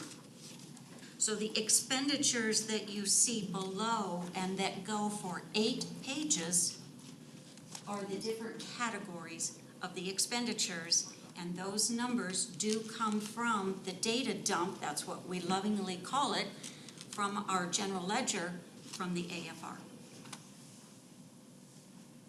So this report here will give you the comparison by campus.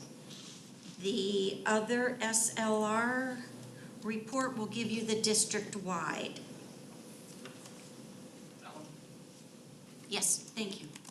So this one, since district-wide is not based on our ADM, we don't have students, but it is the expenditures that the district, that they take on behalf of the entire district. It was a little repetitive. But again, these figures all come from the annual financial report. This report is somewhat lengthy and cumbersome because West-MEC, being a Cted, we don't fit the mold from public schools. And this is designed with them in mind, not us in mind. So we have to kind of conform to their formulas and their reporting procedures.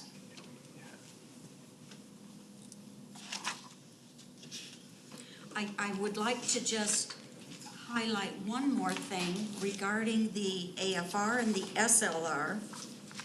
What I did not provide for you, but I just want you to be aware of, on the Auditor General's website, they continuously print updates and changes to both the AFR and the SLR, the annual financial report and the school level reporting. Just to recap, Thursday and Friday of last week, there were 10 changes. So this has been a moving document for all of you to see, and it has been a lot of hours in the business department. We've had to change and rechange and reload a quote-unquote data dump, if you will, and to present this to you tonight. It is a voting item, the two together. I do want you to just keep in mind that the Auditor General does have until October 15th to make additional changes. And then they How want, fluid this and then they is. want the report on the 16th? It has to be filed on the 15th, and it has to be date stamped, time stamped, signatures, and your approval, absolutely. So Chairman Pingarelli, I do offer it to you that the board approve the annual financial report and the SLR report as presented.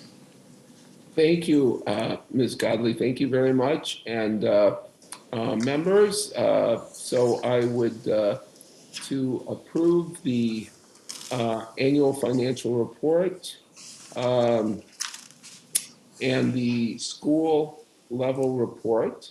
That seems to be quite fluid. We did see the revisions. I need a motion and a second.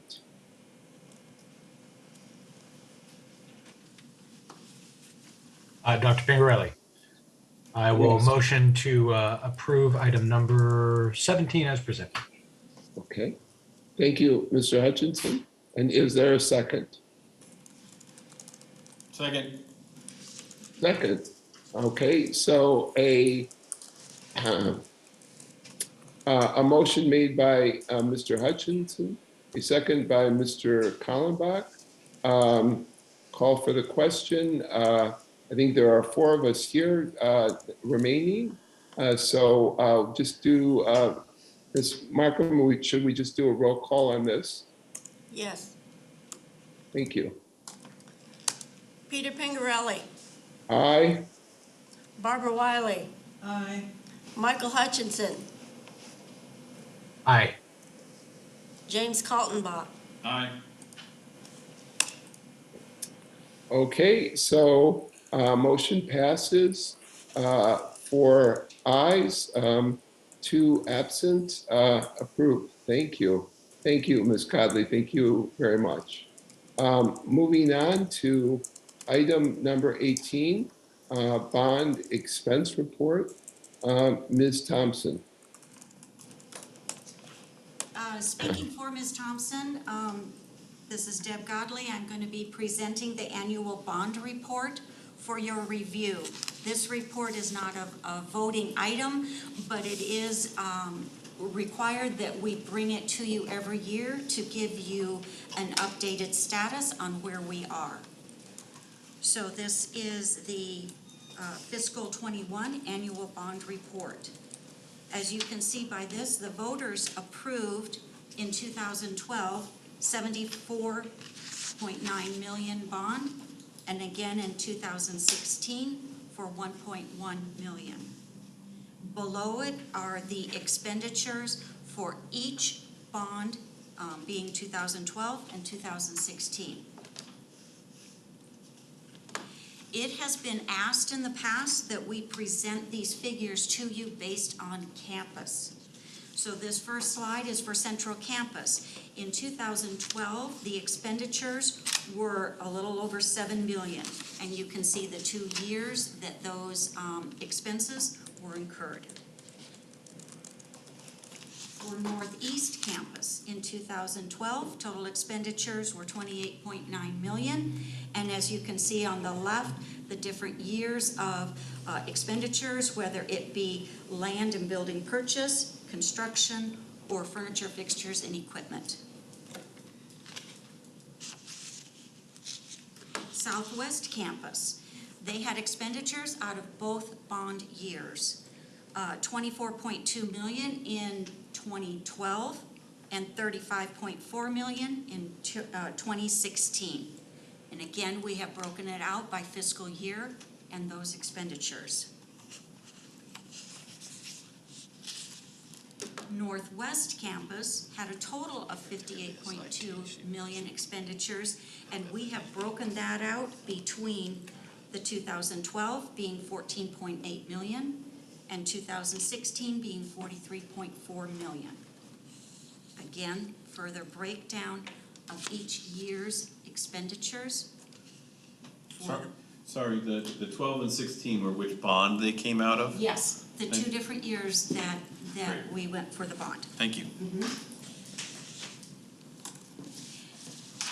southeast, this is going to be our up-and-coming campus. So within the 2016 bond, we had expenditure of 7.9, and that was to purchase the land. The last slide is kind of a recap.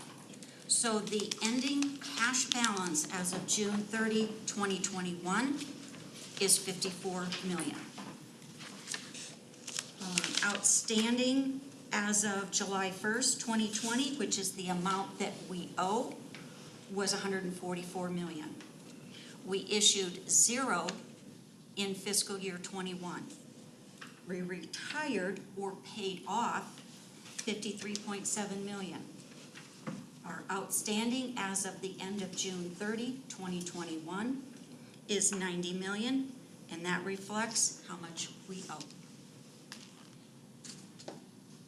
So again, this is a report that summarizes West-MEC's bonds, which were issued in 2012 and 2016. Any questions? Members, any questions? Mr. Chair. Mr. Hutchinson, proceed. Thank you. You might have just answered this because this is kind of like reading Greek to me when it comes to financial reports. So I'm so thankful you're here. I'm interested in knowing the total amount of outstanding debt from bonds we've sold that we have right now, and the amount of bonds that we have to sell in the future.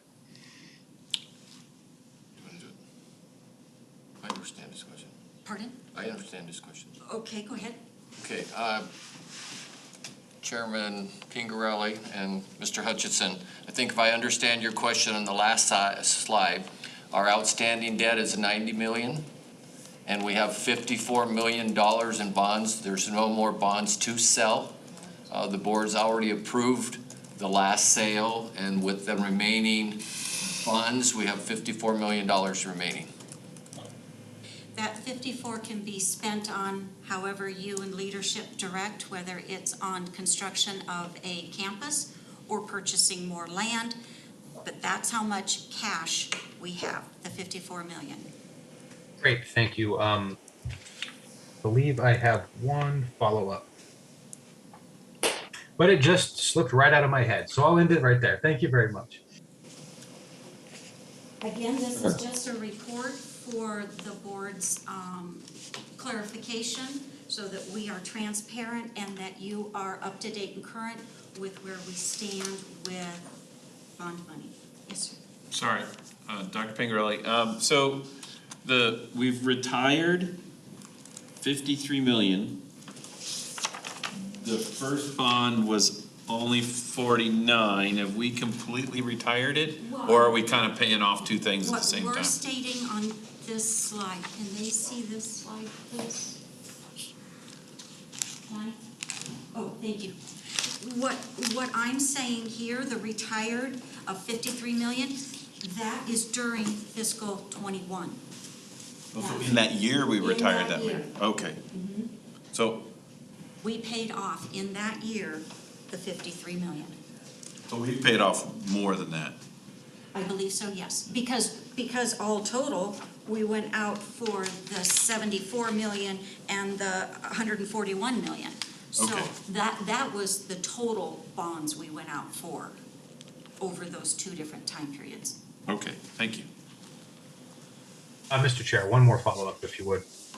Please, proceed. Okay, so all bonds have been sold. Am I understanding that correctly? All voter-approved bonds? Yes, I believe so. Right, so the total debt from all voter-approved bonds that we are left to pay now is the 90 million? Yes, I believe so. Do you know the target date, assuming we don't refi the bonds or anything like that, of when we'll be debt-free? I don't know the end date of all of the bonds that are still outstanding. So, yeah, Chairman Pingarelli, Mr. Hutchinson, Mrs. Thompson can get that information, but just from your question, the first bond we went out for is for 20 years. So we're about halfway through that as we get to 2022. The second bond is on a 10-year payoff, And we saved $43 million by deciding as a board to do it on a 10-year basis than on a 20-year basis. So the $90 million right now that's remaining to pay down is from both of the bonds. Understood. And I do understand that this is a fiscal year 2021 annual bond report, so you're probably not prepared for total aggregate questions about the debt. But I'm just going to assume if it was 2016 when voters approved the last bonds, that we're looking at approximately 2026? Correct. Correct. Great. Down the line, can I get more exact information on that? And again, no hurry on it whatsoever. Ms. Thompson can get you that information for sure. Thank you so much. Just to add one more item to this, in that typically the board has asked about refunding the bonds. And Ms. Thompson and Stiefel have been in close contact and are reviewing that. And at this point, it doesn't serve our purpose at West-MEC for the rates and at this time. But that is continuously a question that the two of them visit on a regular basis. Mr. Hutchison, just for your edification, usually in, I want to say November, when Stiefel comes, we meet with them fairly regularly, and we've haggled like the changing from doing the 20-year to the 10 is a thing that we changed, all in an effort to save our taxpayers money, right? So that these things got paid off faster, and we ended up paying kind of less interest on the deal, and so but it changes based on how much gets brought in by the tax rate and all, like it goes up and down and up and down. Almost like the stock market. So it's one of those things like there's a projected date, but it doesn't it flops around a bit. Of course, yeah, we deal with the same issues on the city level as well. And I'd just like to commend the board that preceded me, and many of you are still there, for making that decision on 10-year bond. Very wise decision. Thank you. Any other questions? Thank you, members. Additional questions? Thank you for the very clear presentation, Ms. Godley. Any other comments or concerns before moving on? Okay, so item number 19, West-MEC calendar events, conferences, the ACTE Career Tech Visions Conference, December 1st through the 4th. And I believe that's a hybrid conference. And then, of course, our series, Think Tank, a new paradigm for workforce development. And that will be November 18th, 2021 at the Northwest Campus. And I hope to attend that myself. Moving on, discussion of future agenda items. Members, any items you would like to put on a future agenda? I have one. Thank you, Ms. Wiley. 2, internships and project search. Internships and project. Can you give maybe a little bit more description of internships in terms of increasing? No, internships is relating to all the certificates and credentials that we get. How many internships do we have available to students while they're here? Okay, And okay. then the other is just project search. Just project search. So you want an update on project search. Okay. All right, very good. And members, any other agenda items? I do, Dr. Pingarelli. Thank you, Mr. Kallenbach. And this is kind of stems from the public comment the young lady from Buckeye made. I just would like to have a discussion on what constitutes school business, what we allow our students as West-MEC to count as school business, and what we request of our satellite member districts to grant as school business for our students. Good. I appreciate that addition also. Thank you. Any others? Okay, so with that, I think we're up for, as my voice is almost gone from teaching all day today, consideration of a motion to adjourn. And I guess we should get a first, a motion and a second. Mr. Chair, Yes. I'd like to motion to approve agenda item number 21 as presented. Okay, and a second?